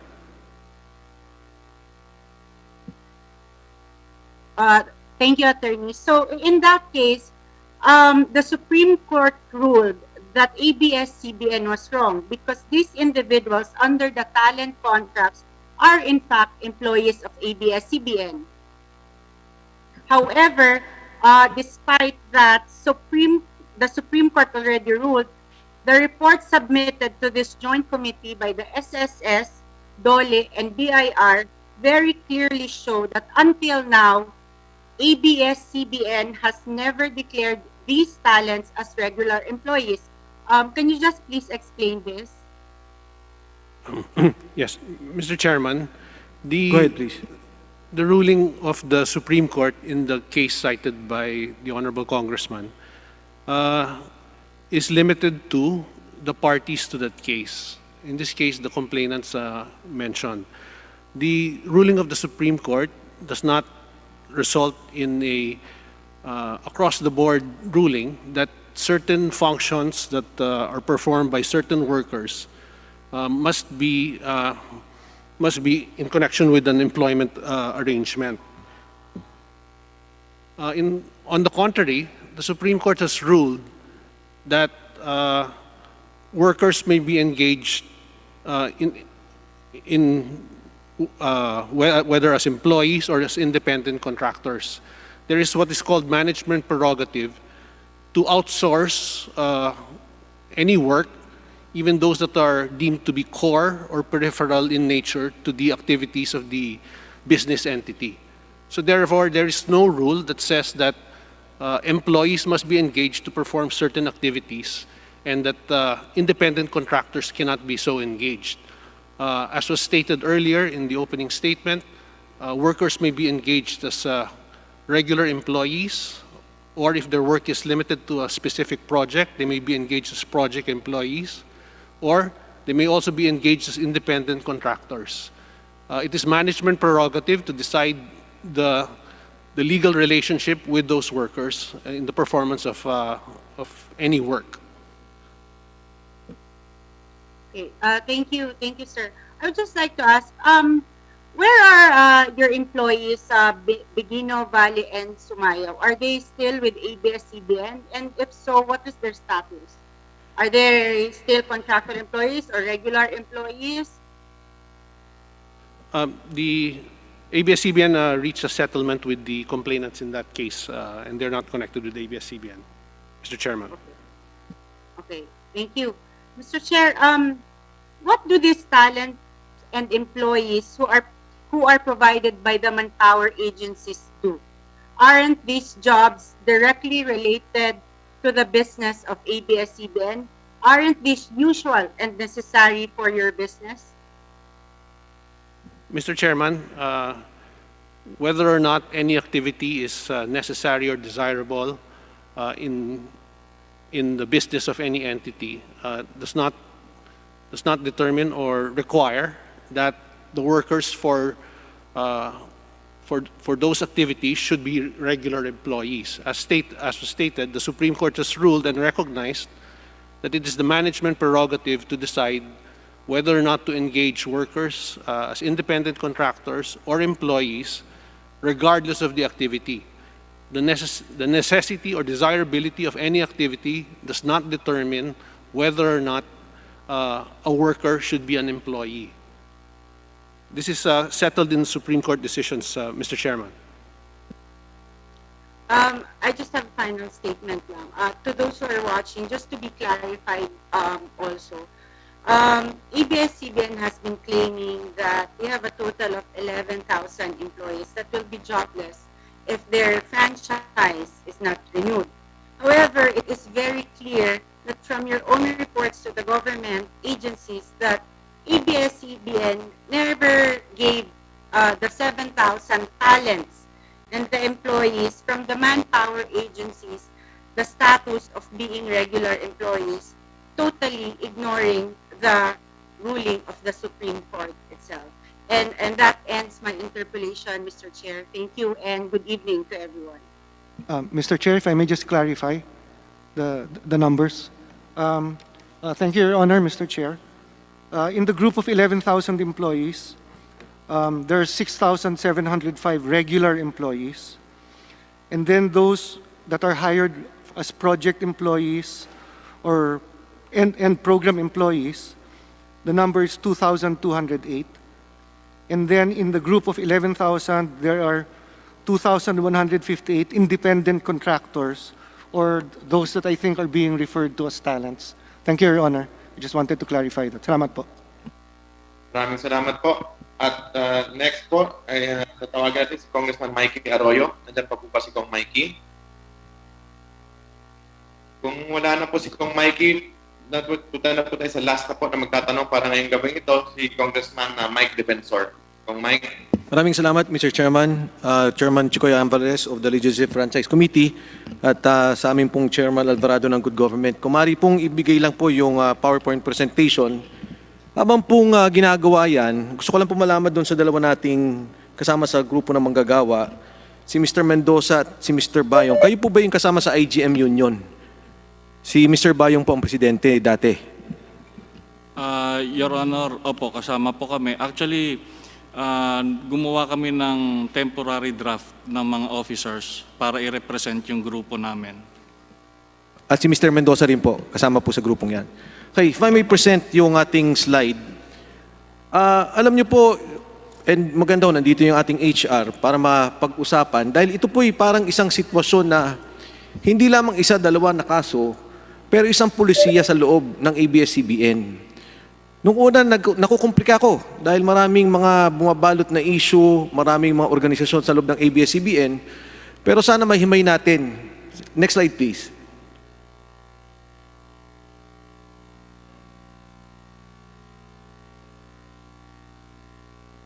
Tuhan ninyo, panulo ako sa inyo. Nagutom nyo ang pamilya ko. Pamilya namin, nagutom nyo ang aking mga anak. Di ba anak ko?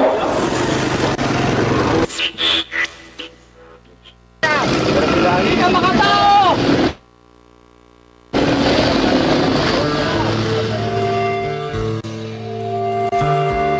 Mula nung tayo'y nagtayo ng union para igiit ang mga karapatan natin bilang manggagawa ng ABS-CBN. Nag-file tayo sa legal na proseso ng tamang pamamaraan at tamang kurso para makilala tayo ang ating union bilang mga regular na empleyado ng ABS-CBN. Ito ay firmado at binigay ng Bureau of Labor Relations. Ang decision ay tayo ay kinikilala bilang mga regular na empleyado ng ABS-CBN. At malinaw na yung mga tinanggal, tayong mga nasa labas ngayon, ay isang patotoo na mulat sa poll ang naging laban natin para ipakilala na tayo ay mga manggagawa at regular na manggagawa ng ABS-CBN ay ito na. Hawag na naming pinapantayan ang kaganapan dito sa ABS-CBN. Ang gulo ay hindi makatarungan ang naging pagtanggal sa mga manggagawa rito, lalo ilang dekada na naglingkod sa naturang kumpanya. Ang inyong nararanasan sa ngayon ay naranasan na namin at kasalukuyang mararanasan pa. 2010 po na mag-rally, kasama ka Christopher Jornalin Malamang na nasa labas ng panahon ito. Next slide. Nang panahon pong nasa labas ang mga empleyado. Next slide please.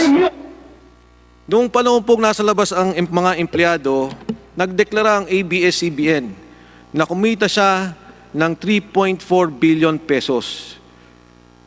Humigit kumulang 80%, 87%, dahil po noong 2009, ang kinita niya ay 1.7 billion pesos. Next slide. Mismong sa deklarasyon ng ABS-CBN, 2010 profit jumps 87% to record 3.2 billion pesos. Next slide, please.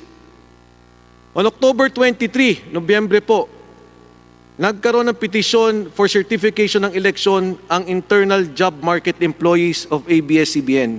At ipapaliwanag ko yan kung sino yung mga yan. Ang gusto lang po ng mga empleyadong to ay kilalanin sila bilang empleyado ng ABS-CBN at hindi po ng IGM. Ang mga empleyado pong ito ay kabilang ang mga cameraman, crane operator, VTR man, among others, including yung mga talents po nila ng mga reporters. Ito po ay batay sa sulat na rin ni Secretary Sylvester Bello dito sa Komite ng Legislative Franchises. Next slide. Ang International Federation of Journalists ay nagsabi, calling for ABS-CBN to withdraw these contracts, reinstate the staff, and recognize the right employees have to permanent work and all related benefits under the law, free of retrograde conditions. Ang National Union of Journalists of the Philippines, affiliated po sa IFJ, sinabi niya, respect the rights of employees to job security, organize, seek redress of grievances, and fair working conditions. Next slide, please. Ito po yung laging test, fourfold test para sa isang empleyado. Na sa pagpili ng empleyado ay may karapatan ang kumpanya. Sa sweldo niya, may karapatan. Pagtatanggalin, may karapatan ang kumpanya. At kung ano man ang conduct ng kanyang empleyado, may karapatan ang kumpanya. Si Jonard po, si Christopher Jornalin, ngayon ko lang po nakilala. Ngayon ko lang po sila nakausap. Nung kayo po ay nagprotesta, ilang taong na ho kayo nagtatrabaho sa ABS-CBN? Tinanggap nila ako bilang cameraman noong 1997. So, tinanggal nila ako ng 2010. Pero yung 97, isa po sa mga rason kung bakit ako nag-file ng case noong 2002. Kasi po, wala po akong benepisyo na natatanggap from 1997 to 2002. So, ang ibig mo sabihin, Jornalin, 13 years ka na empleyado ng ABS-CBN bilang cameraman. Your Honor, tama po. Okay. Christopher, nung kayo nag-rally, kasama ka rin dito, ilang taong ka na nagtatrabaho sa ABS-CBN? 1995 po ako until 2010. Bali, 15 years po. 15 years. Ano trabaho mo sa ABS-CBN? Audioman po. Audioman. Ikaw po, Mr. Jonalin? Cameraman po. Cameraman. Ang mga trabaho pong ito ay partikular na kailangan, kasama sa fourfold test, na siyang nagbibigay ng produkto ng ABS-CBN. Essential po to sa trabaho ng mga ginagawang produkto ng ABS-CBN, partikular ang kanilang mga programa. 13 years, 15 years, hindi po mga regular na empleyado to. Next slide, please. Ang tagal ko pong pinag-aralan kung ano ang setup sa loob ng ABS-CBN. Meron pala diyang mga grupo ng internal job market. Hinanap ko kung ito po'y isang kumpanya. Ito po'y palang isa ring kumpanya na ABS-CBN din o kung paano ang setup ang may-ari. Our HR is here. Maybe you can respond to that. Thank you. Thank you, Mr. Chair. It is not a company, Your Honor. It is just the internal job market is a database of the workers we hire for our programs. So it's really like a human resources information system of workers. It's not a registered company, Your Honor. Thank you so much for that. Then, mas maganda po at mas malinaw para sa akin dahil ang akala ko nung una, parang manpower agency siya sa loob ng ABS-CBN. Yung pala, talagang ABS-CBN siya. So meron silang intellectual property creators, which include the directors. You have the internal job market, which includes production assistants, drivers, crane operators, audioman, cameraman. Nasa IGM po yan. And you have the technical staff within that pool that you have within ABS-CBN. Ang ibig po sabihin, maging sa ABS-CBN, talagang tao nyo to. At kasama po to sa inyong datos o sa inyong mga empleyado na inyong ginagamit sa inyong mga trabaho. So, next slide please. Ano ba ang naging problema ni Jornaline Christopher? Ngayon ko lang po sila na-meet, ngayon ko lang nakausap. Ito pong mga taong to, hindi ho governed ng 8-hour work law dahil hindi sila regular. Ang mga taong pong to, walang sick leave. Ang mga taong pong to, o karamihan sa kanila, o hindi naman karamihan, ang iba sa kanila, walang pag-ibig, walang PhilHealth, walang SSS. By the way, Mr. Chairman, ang isang kasama lang reporter, kung di ako nagkakamali, si Weng Hidalgo ba? Tama ba? Si Weng Hidalgo, I would like to request that she be invited. Because she was in ABS-CBN nung nagkaso po na to, 16 years. Kaya lang niya nalaman na may problema siya, nagpunta siya ng ospital, wala siyang PhilHealth. Sa kadahilan ng hindi nga siya regular. At ito po yung mga empleyadong nasa harap ninyo ngayon, 13 years, 15 years. Yung sa ibang kumpanya nga, 2 years, 3 years, 1 year lang, nire-regular na eh. Ito mga toho, hindi ganon. Wala hong overtime pay, tama? At no work, no pay.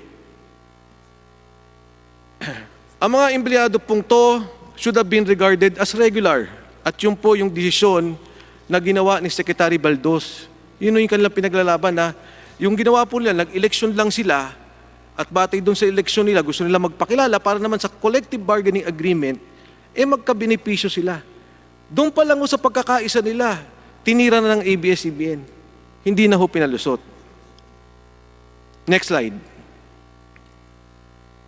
Ito po, mga simpleng bagay.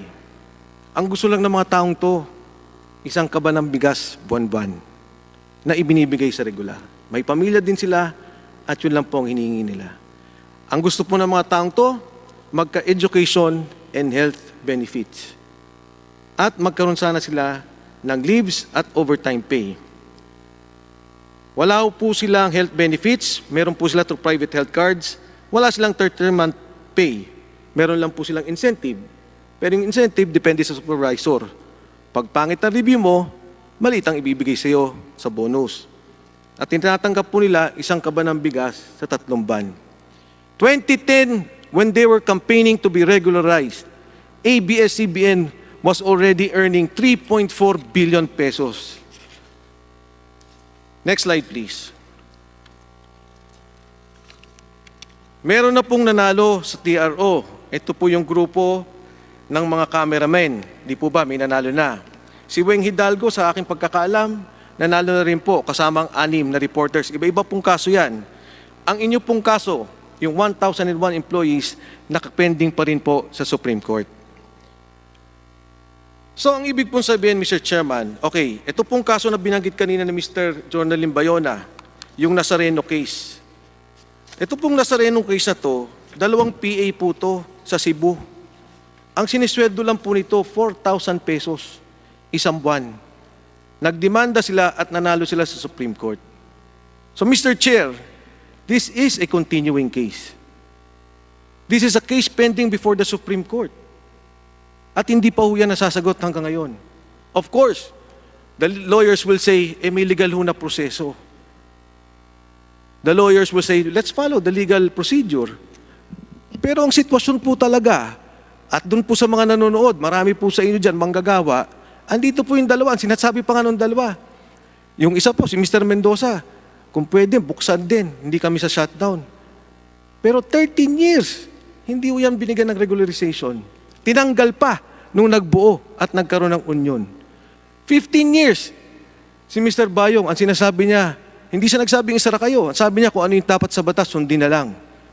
But this guy, for 15 years, has not been regularized by ABS-CBN. Now, I will ask the HR. This was 2010, 2020 na po ngayon. Meron pa ba tayong ganyang sitwasyon? Sorry, Your Honor, could you repeat that? Do we still have a situation na yung mga tao po ninyo for many years ay hindi pa rin nare-regularize? Your Honor, as explained by Attorney Maxim Uy, we hire workers based on the requirements of the company. So, Your Honor, if the nature of the work, even if it is necessary and desirable, but it is based on a task or a project which has a predetermined start and end, then the job is that of a project employee, Your Honor. Now, if the job is a task performed for output, where the company does not exercise any control over the worker, then the job is that of an independent contractor, Your Honor. Otherwise, the job is that of a regular employee, Your Honor. Do you mean to tell me ito po mga regular seasonal workers nyo ay ganon? They're not regular employees or are they regular employees? They are project employees in our work pool, Your Honor. So hindi po sila regular? Hindi po sila regular, but they have following the concept of the regular seasonal worker, they have the status of a regular employee So, at the time ito that they are engaged in a project, Your Honor. Opo. Ito po kunyaring si Mr. Mendoza, si Mr. Bayong, cameraman, audioman, ito po ba'y essential sa trabaho ng ABS-CBN? The work is necessary and desirable, Your Honor, that is correct. So they will be regular?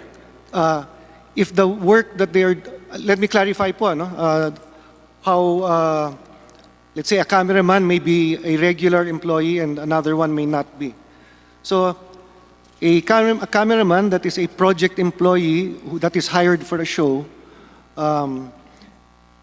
his work, he's hired only for work specific to a project.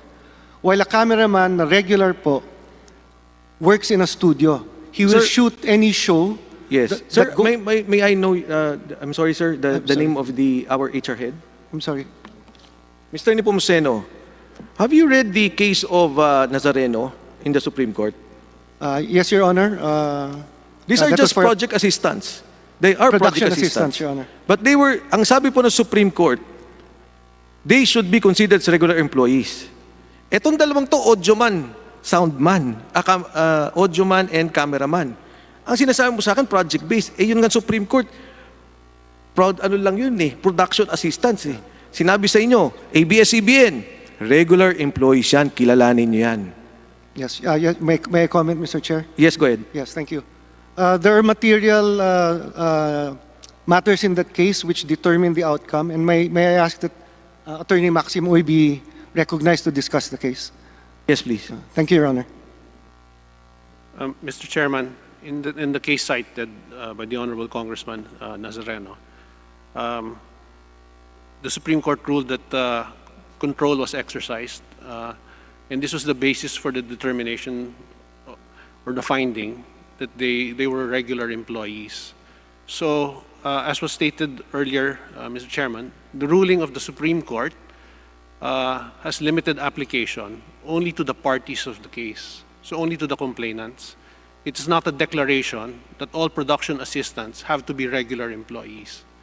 The decision was determined by the circumstances and facts of the case.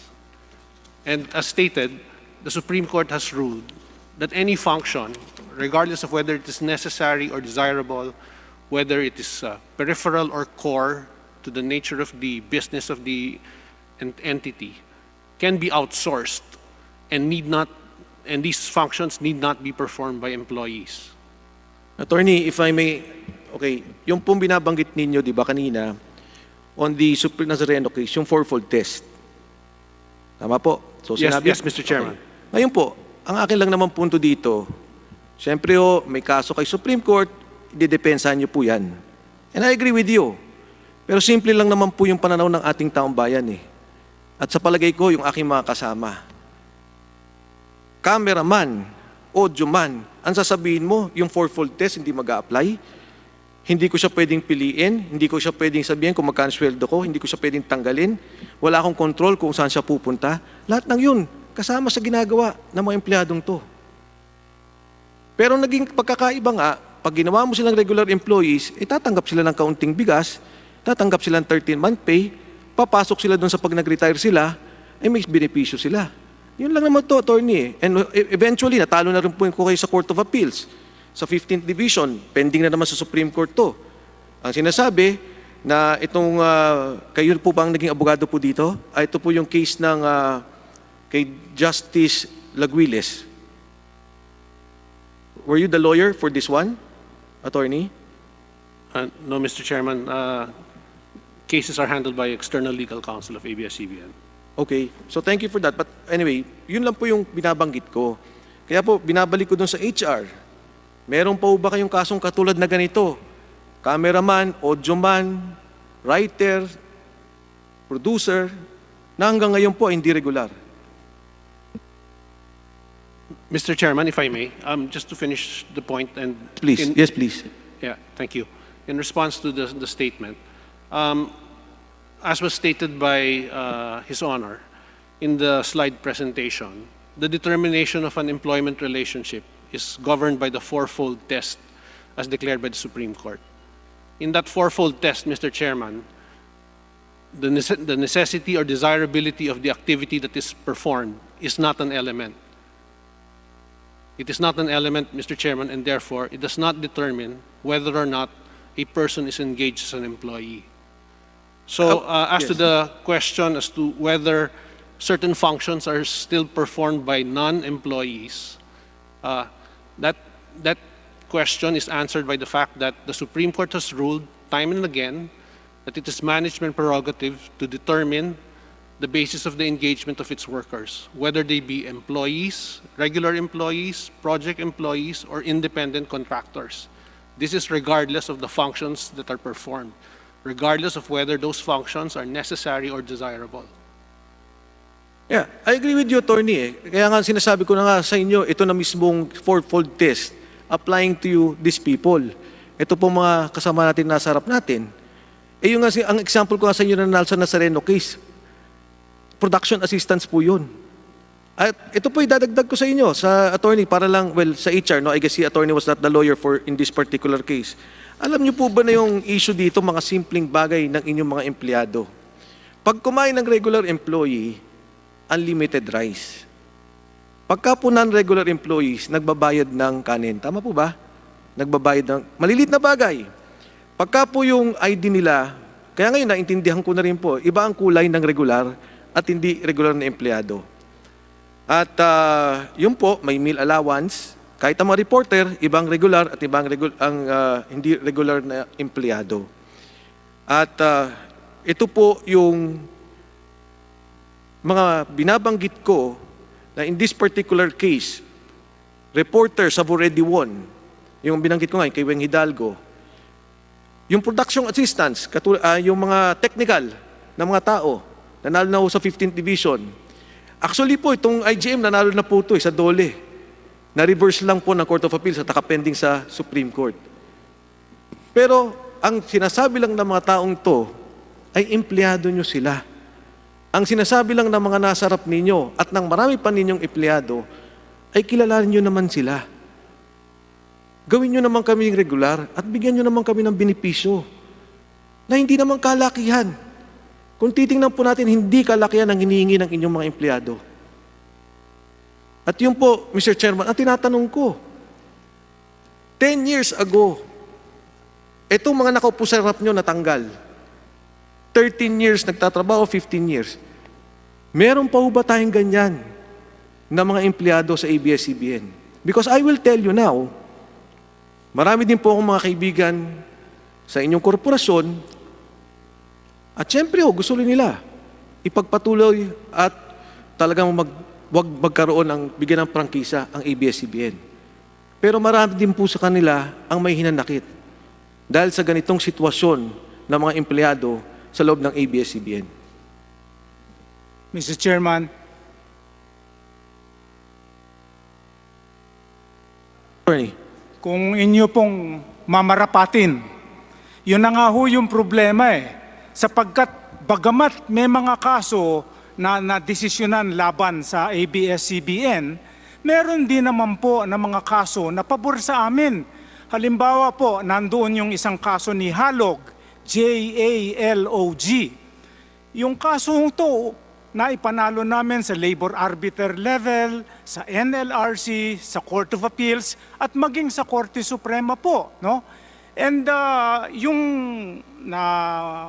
naiintindihan ko po kung saan nanggagaling ang ating mga kasama rito, pero base po dun sa totality of the facts and the supervening circumstances rule, hindi po namin matatanggap na kung ano yung nangyari dun sa kaso ng binanggit nyo si Nazareno halimbawa, automatic kailangan yun sundin dahil hindi ho ganon, no? Kung kaya't ang posisyon ng ABS-CBN is merong kaso na pabor sa amin, merong kaso na unfortunately laban po sa amin, bakit hindi po antayin na lang natin ang pinakapinal na desisyon at kung ano man ang desisyong ibababa ng kataas-taasang hukuman, tatanggapin po namin ng buong buo, Your Honor. Salamat po.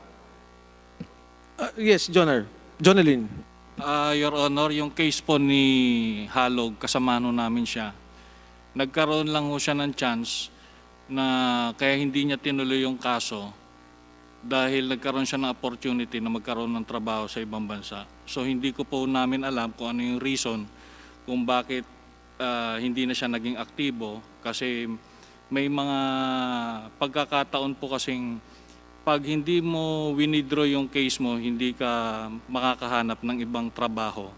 May mga ganong threat ho na nangyari. During that time na kasagsagan ng mainit ang kaso. So, invalid po yung sinasabing nanalo sila sa case kasi hindi naman po talaga itinuloy. Bagkus, marami ang nagalit kay Halog, yung mga kasama niya dahil hindi man lang sila sinabihan na magwi-withdraw siya bilang siya ang nakapangalan doon.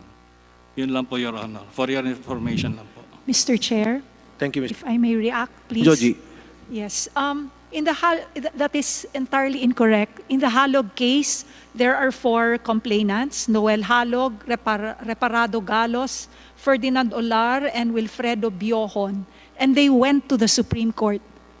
And the petition under Rule 45 was denied. And therefore, they lost the case and ABS-CBN won. So it's incorrect to say that they did not raise the case to the Supreme Court because there is a resolution to that effect that they did and they lost the case. Attorney Joji and Attorney Sobreviñas, ang gusto ko lang po kasing i-correct natin yung mismong pulisiya. Hindi po ito individual na mga kaso. So again, I'd like to ask Mr. Nepomuceno, sabi niyo ang project employee niyo 2,208. Ang independent contractors nyo, 2,158. Ang regular employees ninyo, 6,705. Meron pa ba akong kulang? That's complete, Your Honor. Kompleto na That's ho yun. complete. Yes. So malamang-lamang po, itong 4,000 na to na project employees at independent contractors, ito malamang ang kapareho ng sitwasyon ng IGM, IJM, Independent Job Market, katama na rin po yung mga TS, Technical Specialist, at saka po yung ating creative group, Intellectual Property Creators. Ang ibig ko pong sabihin, marami kayong mga tao hanggang sa ngayon nagbigay ng buhay sa ABS-CBN. Gumagalaw pa rin sa ABS-CBN ang hindi nyo nire-regularize. Do you have that still? Yes, Your Honor, may I respond? Yes, please, Mr. Nepomuceno. Thank you. Your Honor, again, we hired workers under different categories. As I said, the regular, the project, and the independent contractors. If I may just provide some facts, Your Honor. No? For our project employees or who are hired for programs or program employees, they form part of our work pool. So they work on our shows, our programs, which have beginnings and endings, but I would like to cite the benefits that we provide to this work pool, Your Honor. Before 2001, ABS-CBN provided already a rice subsidy, a cash gift, contingency funds for emergency loans, life insurance, a Christmas basket, and a stock option plan, Your Honor. But again, the structure of the work pool following the theory of the regular seasonal worker is the employee gains the status of a regular employee while he is on a project. Now, this number of benefits, Your Honor, if I may just cite, today, 2020, there are 22 benefit items that we provide the members of the work pool. Of these 22 benefit items, 14 are company-initiated benefits. The rest, of course, are statutory, which we comply with. And so 14, beyond what is required by law, we have been providing for this work pool. And on a continuing basis, we review the benefits and the benefits that we give this work pool, and we continue over time. So I would just like to point that out, Your Honor, that there are benefits there. In the case, last point, Your Honor, in the case of the independent contractors, because they are self-employed, as defined by the Civil Code, their benefits are based on the contracts that they negotiate. So many of our intellectual property creators have benefits that are negotiated into their contracts, Your Honor. Thank you, Your Honor. Yun lang po. Tama po yun. Kung mga talents naman na malalaki sweldo, wala naman hong problema. Pero kung natatandaan niyo po si Meng Hidalgo, 16 years po sa inyo, yung po yung production creators nyo, ang tagal yun yan eh. Kasama ho yan sa mga contractors. Yung inyong soundman, audioman, contractor. Cameraman nyo, contractor. So pag inisa-isa ko po itong 2,208 nyo na project employees at yung inyong independent contractors, malamang tatamaan ko rin yung production assistants, tatamaan ko yung mga cameraman, tatamaan ko yung mga audioman na araw-araw ginagamit ng ABS-CBN sa kanilang produkto. In the case of the fourfold test, as decided by the Supreme Court, ito rin yung mga trabahong kailangan ninyo o sangkap para mag-produce kayo ng produkto. Di ba ito rin po yung sa Universal Farms, di ba yung sa Rubina, na naging desisyon na they are essential to the workload to produce the necessary products and therefore they should be considered as regular workers. Ngayon, yung mga binabanggit po ninyo na 6,000 o almost 40% of your employees are still non-regulars. At siguro, dahil ayaw nyo sabihin yung mga pangalan, eto, hindi ko to makilala, babanggitin ko po sa inyo. Si Brian Guarnes ng Graphics, 22 years na pong nagtatrabaho sa inyo, hindi pa rin regular. Si Melanie Binoy, hindi ko rin po kilala, 25 years na nagtatrabaho sa inyo, writer, hindi pa rin regular. Si Ricardo Galura, driver production assistant, matanda na po to, 26 na po years sa inyo nagtatrabaho, hindi pa rin regular. Lahat pong mga taong to ay kasama sa sangkap ng produktong inilalabas ng ABS-CBN at hanggang sa ngayon po, hindi nyo sila kinikilalang regular. Mr. Chair, yes ma'am. Mr. Chair, can I please speak and explain? Opo.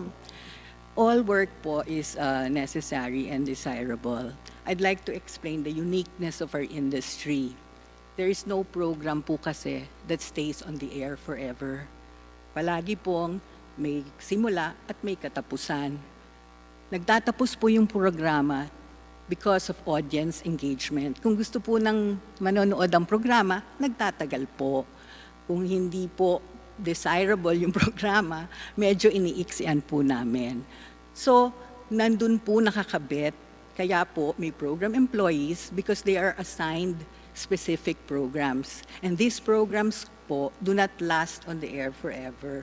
Kaya hindi po sila regular dahil po yung programa ay may simula at may katapusan. Ngayon po, yung talent na sinasabi, I have been in the industry for 37 years. I started as a production assistant po. Ang tawag po, it's an industry practice. They're called talents. Hindi kami artista, but we work behind the cameras and everybody knows this. When we moved to program employment, it was actually po taking care of our people.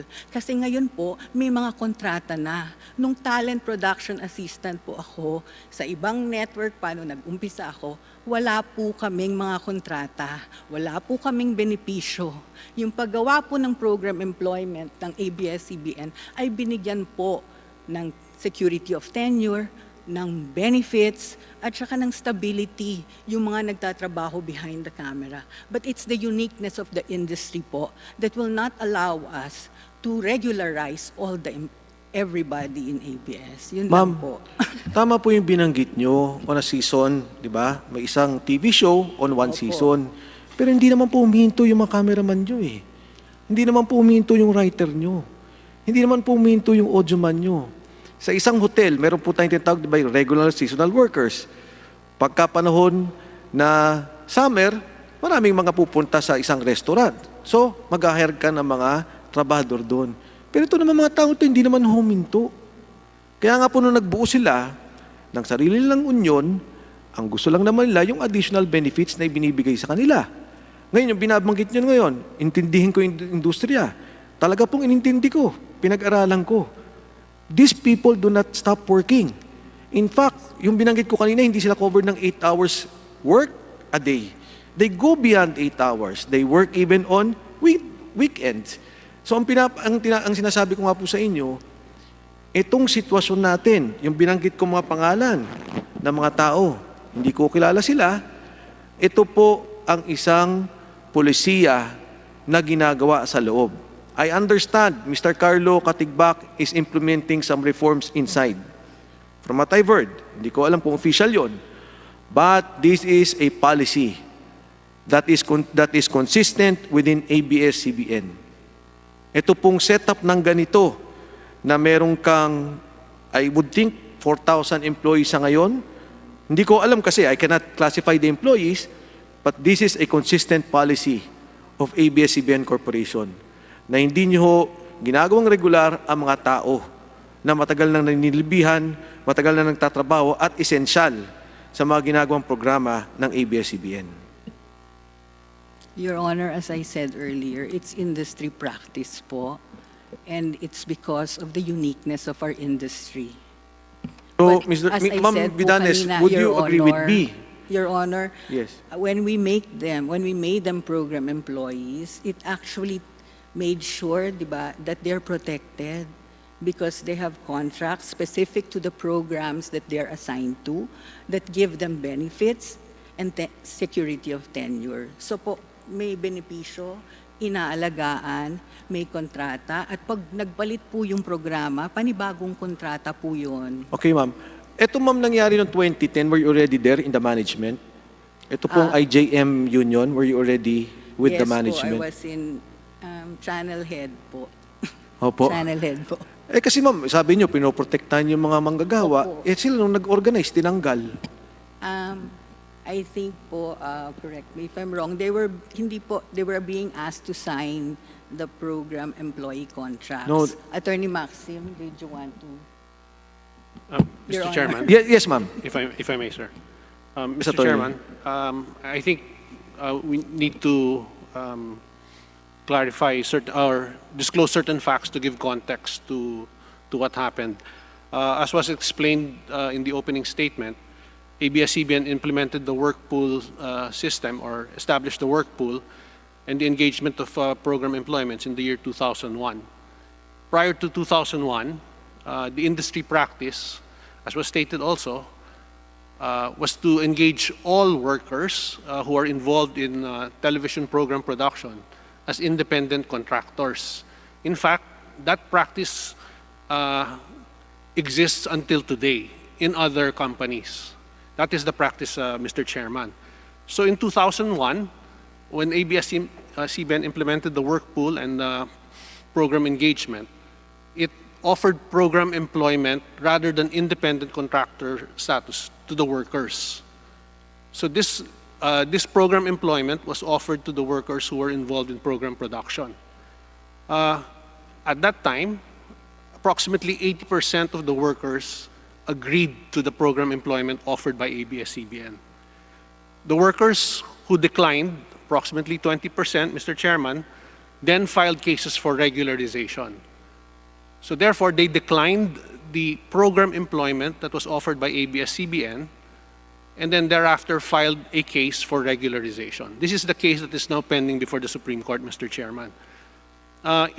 In those cases, Mr. Chairman, ABS-CBN won some cases at some levels. For example, let's take the case of Mr. Payonan, for example. ABS-CBN won before the labor arbiter. ABS-CBN won before the National Labor Relations Commission when the case was appealed there. And then when it was appealed to the Court of Appeals reversed the decision. And then ABS-CBN filed a petition which is now pending before the Supreme Court.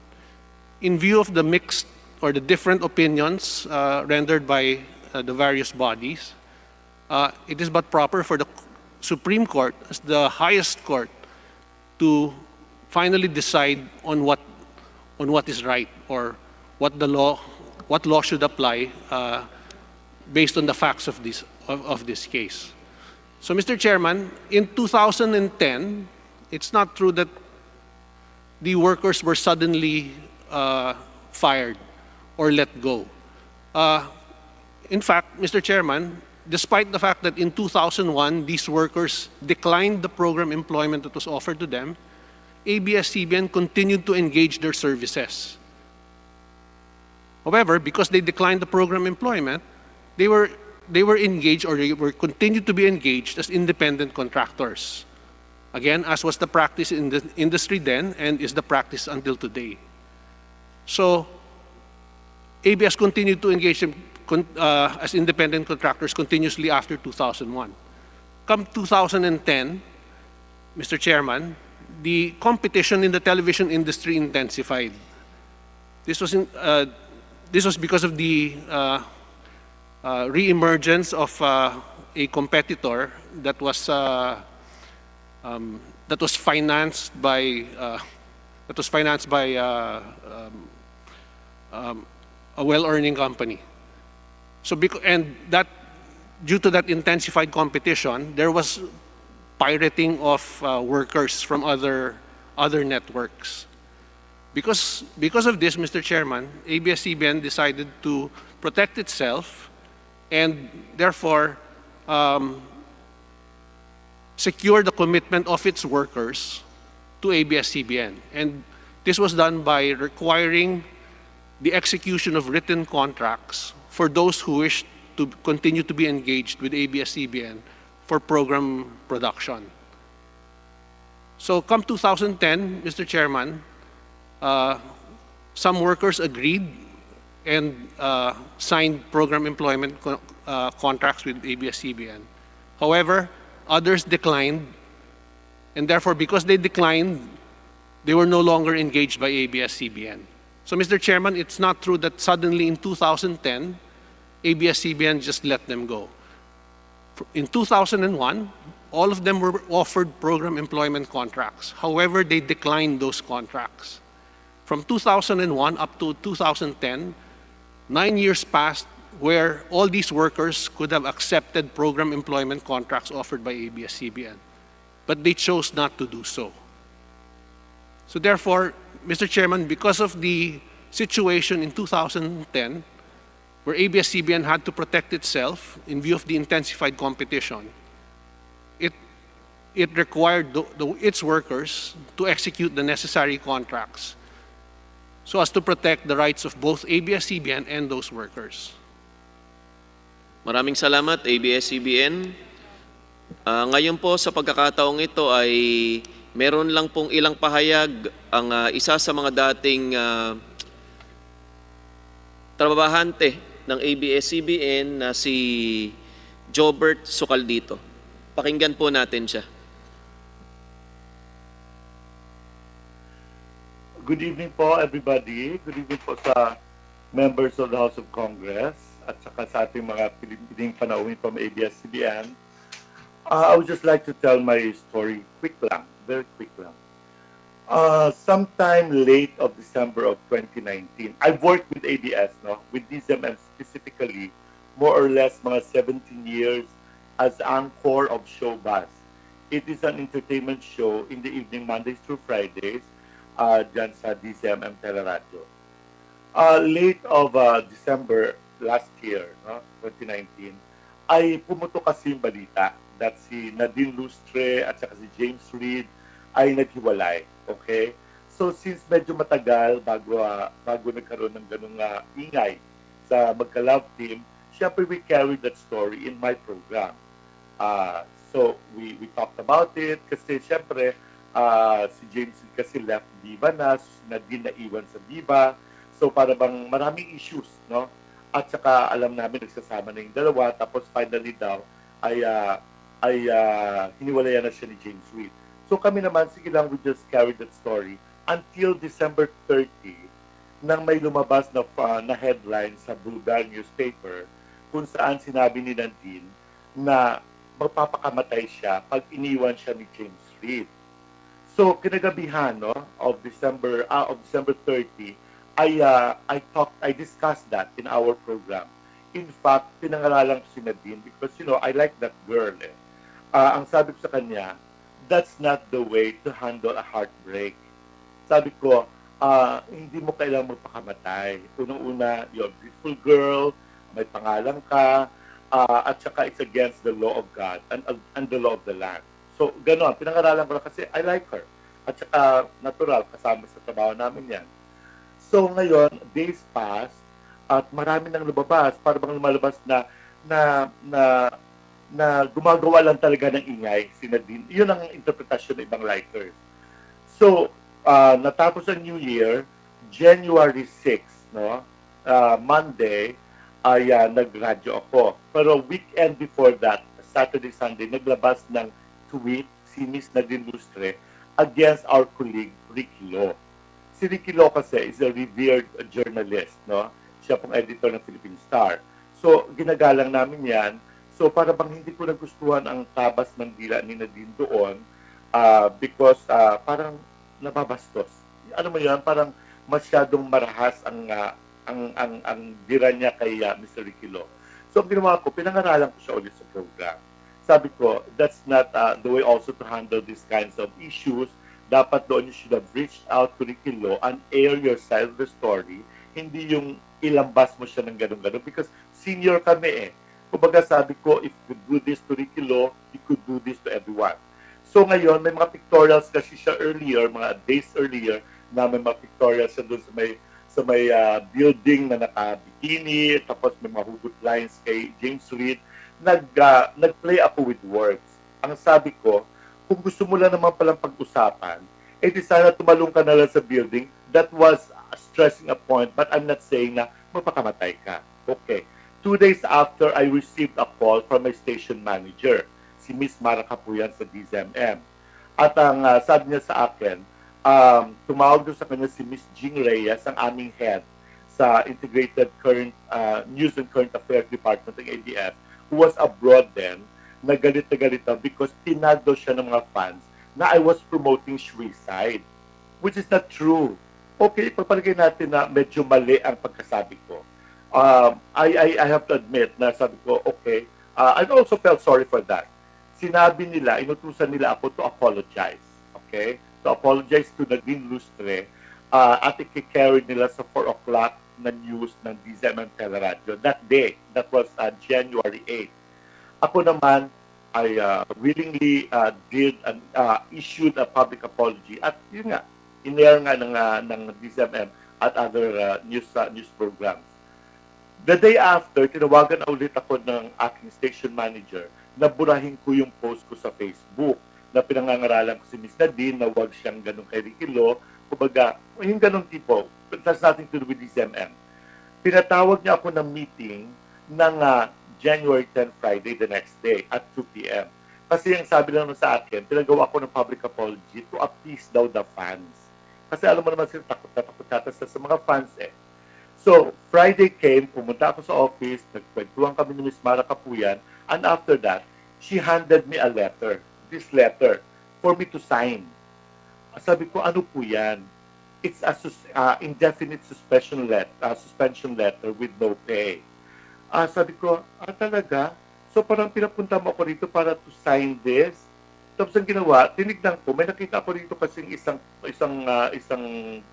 line na parang hindi ko maintindihan kasi parang bang threatening na sa aking work because I've worked for you for 17 years tapos may ganitong eksena. Sabi ko, ano ito? That suspension daw of my contract with ABS. So sabi ko, so ang ginawa ko, no, I'm not signing this. I will consult my lawyers. That's why naghintay ako ng mga 2 months at kasama ko ang aking legal counsel, si Atty. Ferdinand Topacio, na pumunta sa DOLE to file a formal complaint sa DOLE because it's work-related. Kasi syempre, I don't understand. You didn't even give me warnings for this particular offense na sinasabi ninyo. Puro lang ethics committee ang sinasangkalan nyo sa akin. Kaya nalulungkot ako. Kasi sabi ko, syempre I feared also for my work. Kasi syempre, ano mo yun, you send children to school, you feed people, you are the breadwinner, tapos you lose a job, indefinite suspension. Kaya sabi ko, I felt so sad. It's really a painful journey on my part. katulad din ng ibang mga kasamahan natin sa ABS-CBN.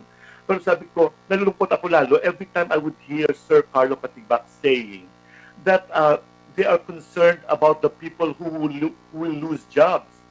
Kasi kawawa naman daw sila, walang makain. But how about us? Diba? Paano kami? Naisip nyo rin ba kami? Diba? Napaka-harsh ng inyong desisyon. Napaka-cruel ninyo. Sabi ko nga, nalulungkot ako because this is a sign of parang kapamilya tayo, but you are so heartless. Hindi niyo mula ako binigyan ng pagkakataon na etong letter, you want me to explain?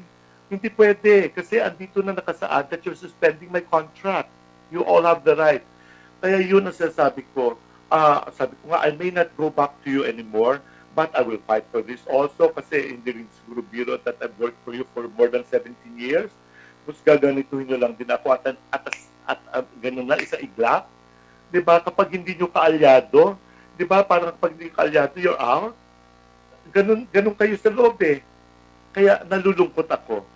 But sabi ko nga, I am for the no to shut down. But yung mga tao sana sa loob who play, who really throw the weights around, I hope you also learn your lessons. Yun lang po. I just wanted to make it quick kasi alam ko wala na kayong oras. Salamat sa pagbibigay sa akin ng pagkakataon para masabi kong aking kwento. Pero di ba, 17 years is not a joke also for me. Tapos all of a sudden, I lose a job. Indefinite suspension, pero wala namang balita eh. That's tantamount to termination of my contract. Malinaw naman yun eh. Mga palusot lang yan eh. Nakakalungkot. I hope you walk your talk. Yung making use of the 11,000 plus employees as human shields. Pero ang totoo niyan, hindi naman totoo talagang puso kayo eh. It's just dramatizing everything. Kaya, nalulungkot ako. Maraming salamat po sa inyong lahat at napakinggan nyo rin ang side ko. Maraming salamat po, Mr. Jobert. At ngayon po, ibinabalik ko na kay Vice Chairman Mike Defensor para sa kanyang natitirang pagtatanong. Chairman, maraming po salamat. Mabilis na lang po na pagtatanong. Mr. Bayong, Mr. Mendoza, yung binabanggit ni Attorney of ABS-CBN, ba't hindi kayo pumirma ng Program of Employment? Sige po. Your Honor, sa akin personally, wala akong nakarating na alok sa akin. Tapos, isa kung bakit po ako nag-file ng case noong 2002. Dahil alam naman natin na ayon sa batas natin, after 6 months, dapat regular employee ka. Sa totoo lang yung ginawa ko na yung pag-file ng kaso, isinugal ko yung buhay ng pamilya ko. Kasi po, alam ko mawawalan ako ng trabaho. And the same time, dahil nangarap ako magkaroon ng sariling bahay para sa pamilya ko, isa lang ang makakapagbigay sa iyo ng bahay at lupa para sa pamilya mo bilang maging regular na empleyado ng kumpanya. Kahit sa ang developer, hihingan ka ng Certificate of Employment na ang sinasabi ay regular na empleyado ka. Subukan mo magpasa ng mga program employee na papel or kung anong automatic, madideny ka. So isa rin yan, para sa kapakanan ng mga manggagawa. Ako nalulungkot ako kasi for 18 years, hanggang ngayon nangungupahan ako na kung saan, kung tutuusin ay kaya kong mag-provide ng sariling bahay at lupa sa pamilya ko. Pero dahil sa dokumento na kailangan regular employee ka, isinugal ko na po. Maaring ito na yung huling bara ko dahil unang-una, malinaw na ang batas ni, may balik ko lang, batas ni Marcos, na after 6 months ay regular employee ka, may 13-month ka, ika nga yan lang ang kinikilala na saligang batas ng labor natin.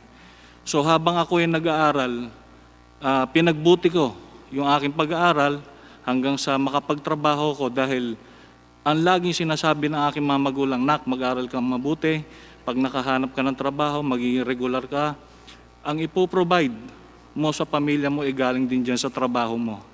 So yun ang pinangahawakan ko sa panahon nung lumaban ako.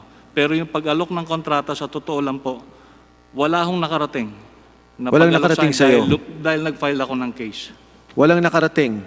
Wala po. At walang mapapakita ang ABS-CBN na nag-receive ka ng kontrata? Wala po. Okay. Mr. Mendoza, Christopher? Sa akin, ganun din po. Wala akong natanggap na kontrata, walang in-offer sa akin. O siguro yung huling araw namin nung June 2010, baka kaya lang hindi nga po ako pumasok na rin sa kwarto nung yung tanggalan days na. Hindi na ako pumasok baka yun doon. Pero wala po ako na-receive before. Meron pong pinapipirmahan sa akin sila Miss Lani Fernandez, sila Raul Bulaong. Pagka pinakit ako doon, Papa Sam, pirma mo na yan. Sabi pa sa akin ni Lani Fernandez, pwede ka rin mag-ano sa Union, pwede ka rin maging officer dyan sa Union. Tanggapin mo na yan. I-waive mo na yung kaso mo. Ayun po ang in-offer sa akin. Yes. Yung kukunin nyo, magre-regular kayo, bababa ulit kayo, di ba? Babalik back to zero kayo. Opo. Simula kayo ulit, tapos i-waive nyo na. Ibig sabihin, hindi nyo na ilalaban yung kaso. Pina-waive po. Kaya po Ngayon, hindi ko pinirmahan. sa tanong ko sa inyong dalawa, kilala nyo naman yung mga taga-ABS-CBN hanggang sa ngayon. Marami po bang ganyan pa rin na sitwasyon katulad ninyo? Marami pa po.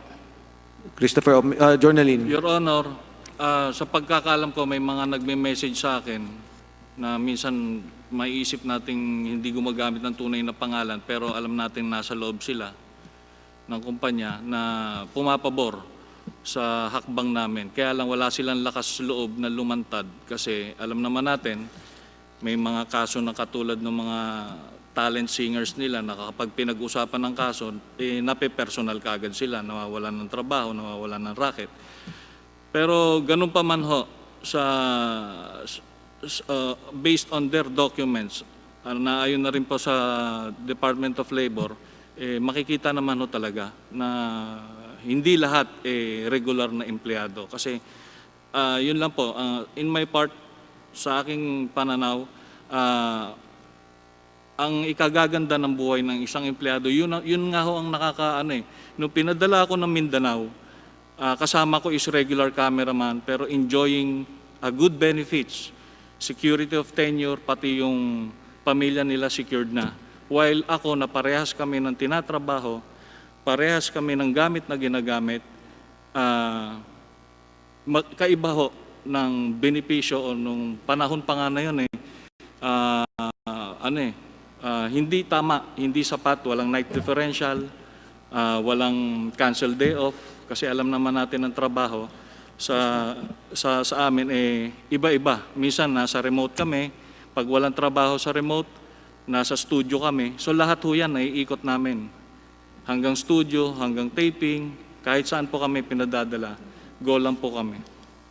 Thank you, Mr. Chairman. Mr. Chairman, sa akin po pagtatapos, nung ito po yung unang mag-hearing sa Senado, narinig ko yung mga sinabi at nakita ko yung mga statements. Para bang walang problema at napakaganda ng sitwasyon. At nung makita ko yung opisyal na ibinigay na sulat ng Department of Labor, particularly Secretary Bello, nakita ko doon yung itong kaso ng IGM 2010. 1,001 employees. Hindi ko alam ang ilang natanggal. 90 ho ang pagkakalam ko, pero ang palagay ko po, karamihan doon natanggal din. Yes. Natanggal din po.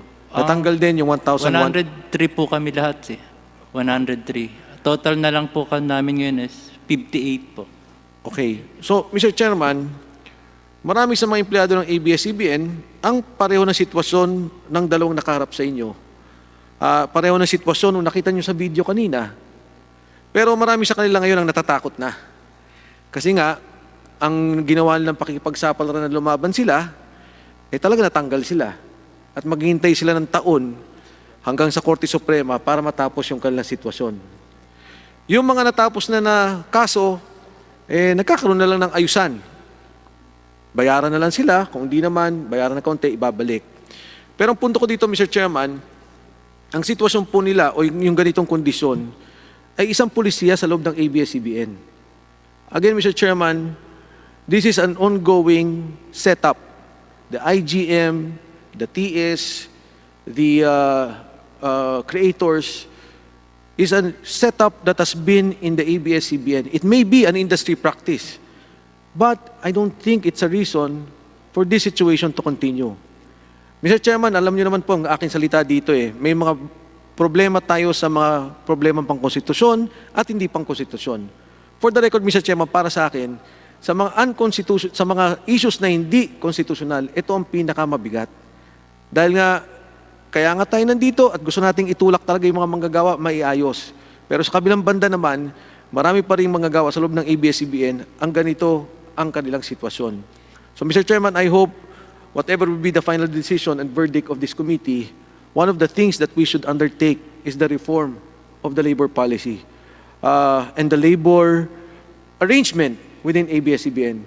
Ayoko na wag na po sana tayong makadinig ng Mr. Bayong, Mr. Mendoza, 13, 15 years nagtrabaho, binigay ang buhay nila sarili para sa isang kumpanya, para sa ABS-CBN, para tanggalin lamang. Dahil ang gusto lang laman nila, magkaroon ng magandang kinabukasan ang kanilang mga anak at magkaroon sila ng maipamamana katulad ng bahay at lupa na kanilang pangarap. Maraming salamat, Mr. Chairman. Thank you, Congressman Defensor. At puputulin po muna natin yung hearing natin ngayong gabi sapagkat pinakiusapan po ako ng ating mga members ng committee na kung maaari ay hanggang alas 9 lang. Medyo sumobra na po tayo sa alas 9 ngayon. At bukas po magsisimula tayo 1:00 ng tanghali sa issue pa rin ng labor patungkol sa ABS-CBN franchise. At pagkatapos po nito, susubukan nating pag-usapan yung issue naman tungkol po sa taxes ng ABS-CBN. Mr. Chair, yes, you can give me Deputy a short Speaker Marcoleta.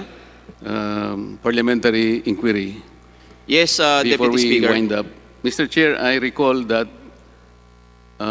during our hearing on the subject of reacquisition of ABS-CBN, I recall that the Joint Committee asked ABS-CBN to submit certain documents, one of which are the torrents titles, certified true copies of the torrents titles. May I know, Mr. Chair, if there has been submissions of the certified true copies of the torrents titles? Comsec, nakapagpasa po ba ng kompletong dokumento ang ABS-CBN? They have submitted copies of titles, but we need to check if those are certified true copy. I'm referring to certified electronic copies, Mr. Chair, because ang binigay sa atin nung una, basically are Xerox copies.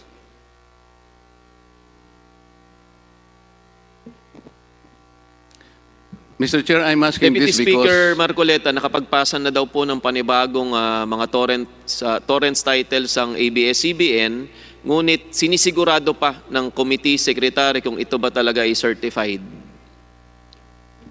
Mr. Chair, ganito po dahil sa kagustuhan kong makakita man lang kahit isa, ang ginawa ko po ay kumuha ko ng certified electronic copy sa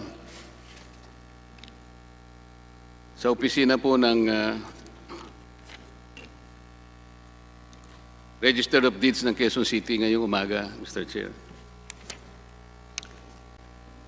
Nagtaka po ako bakit ang naibigay po sa akin ay owner's duplicate certificate.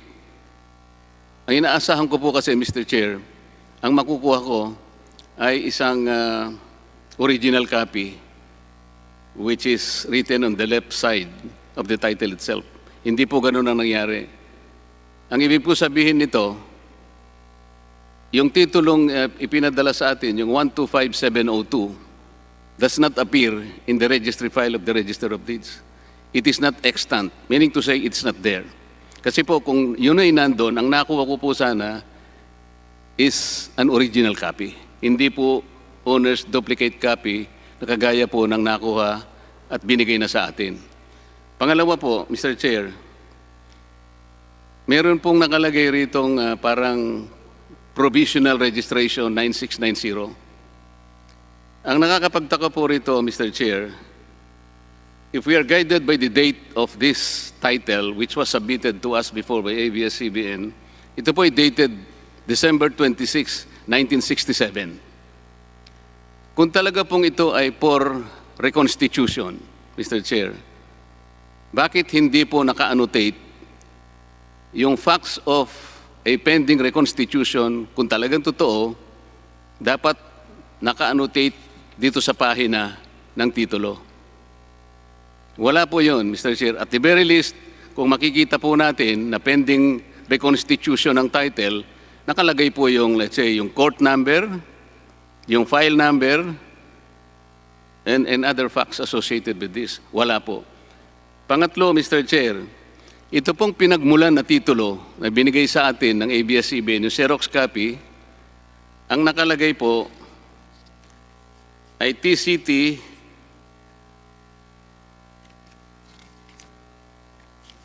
number 110731. Kumuha po ako ng certified true copy rin ito. Nagtaka po ako, itong pinagmulan na titulo na 125,702 ay nasa ibang lugar at ang nakapagtataka po, 42 square meters lang. Hindi 44,000 plus square meters. Bakit po ganito, Mr. Chair?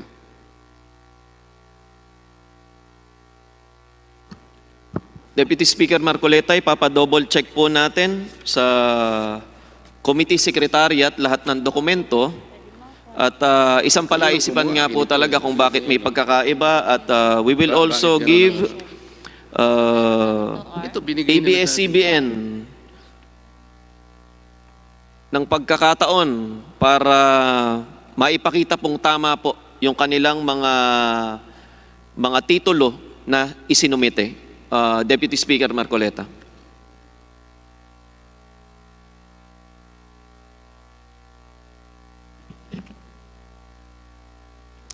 Yes, Vice Chairman Defensor.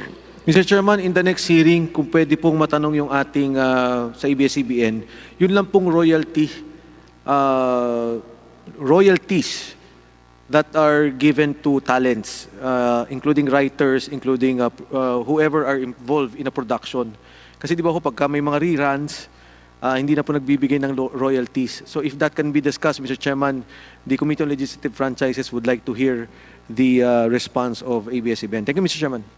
ABS-CBN. Yes po.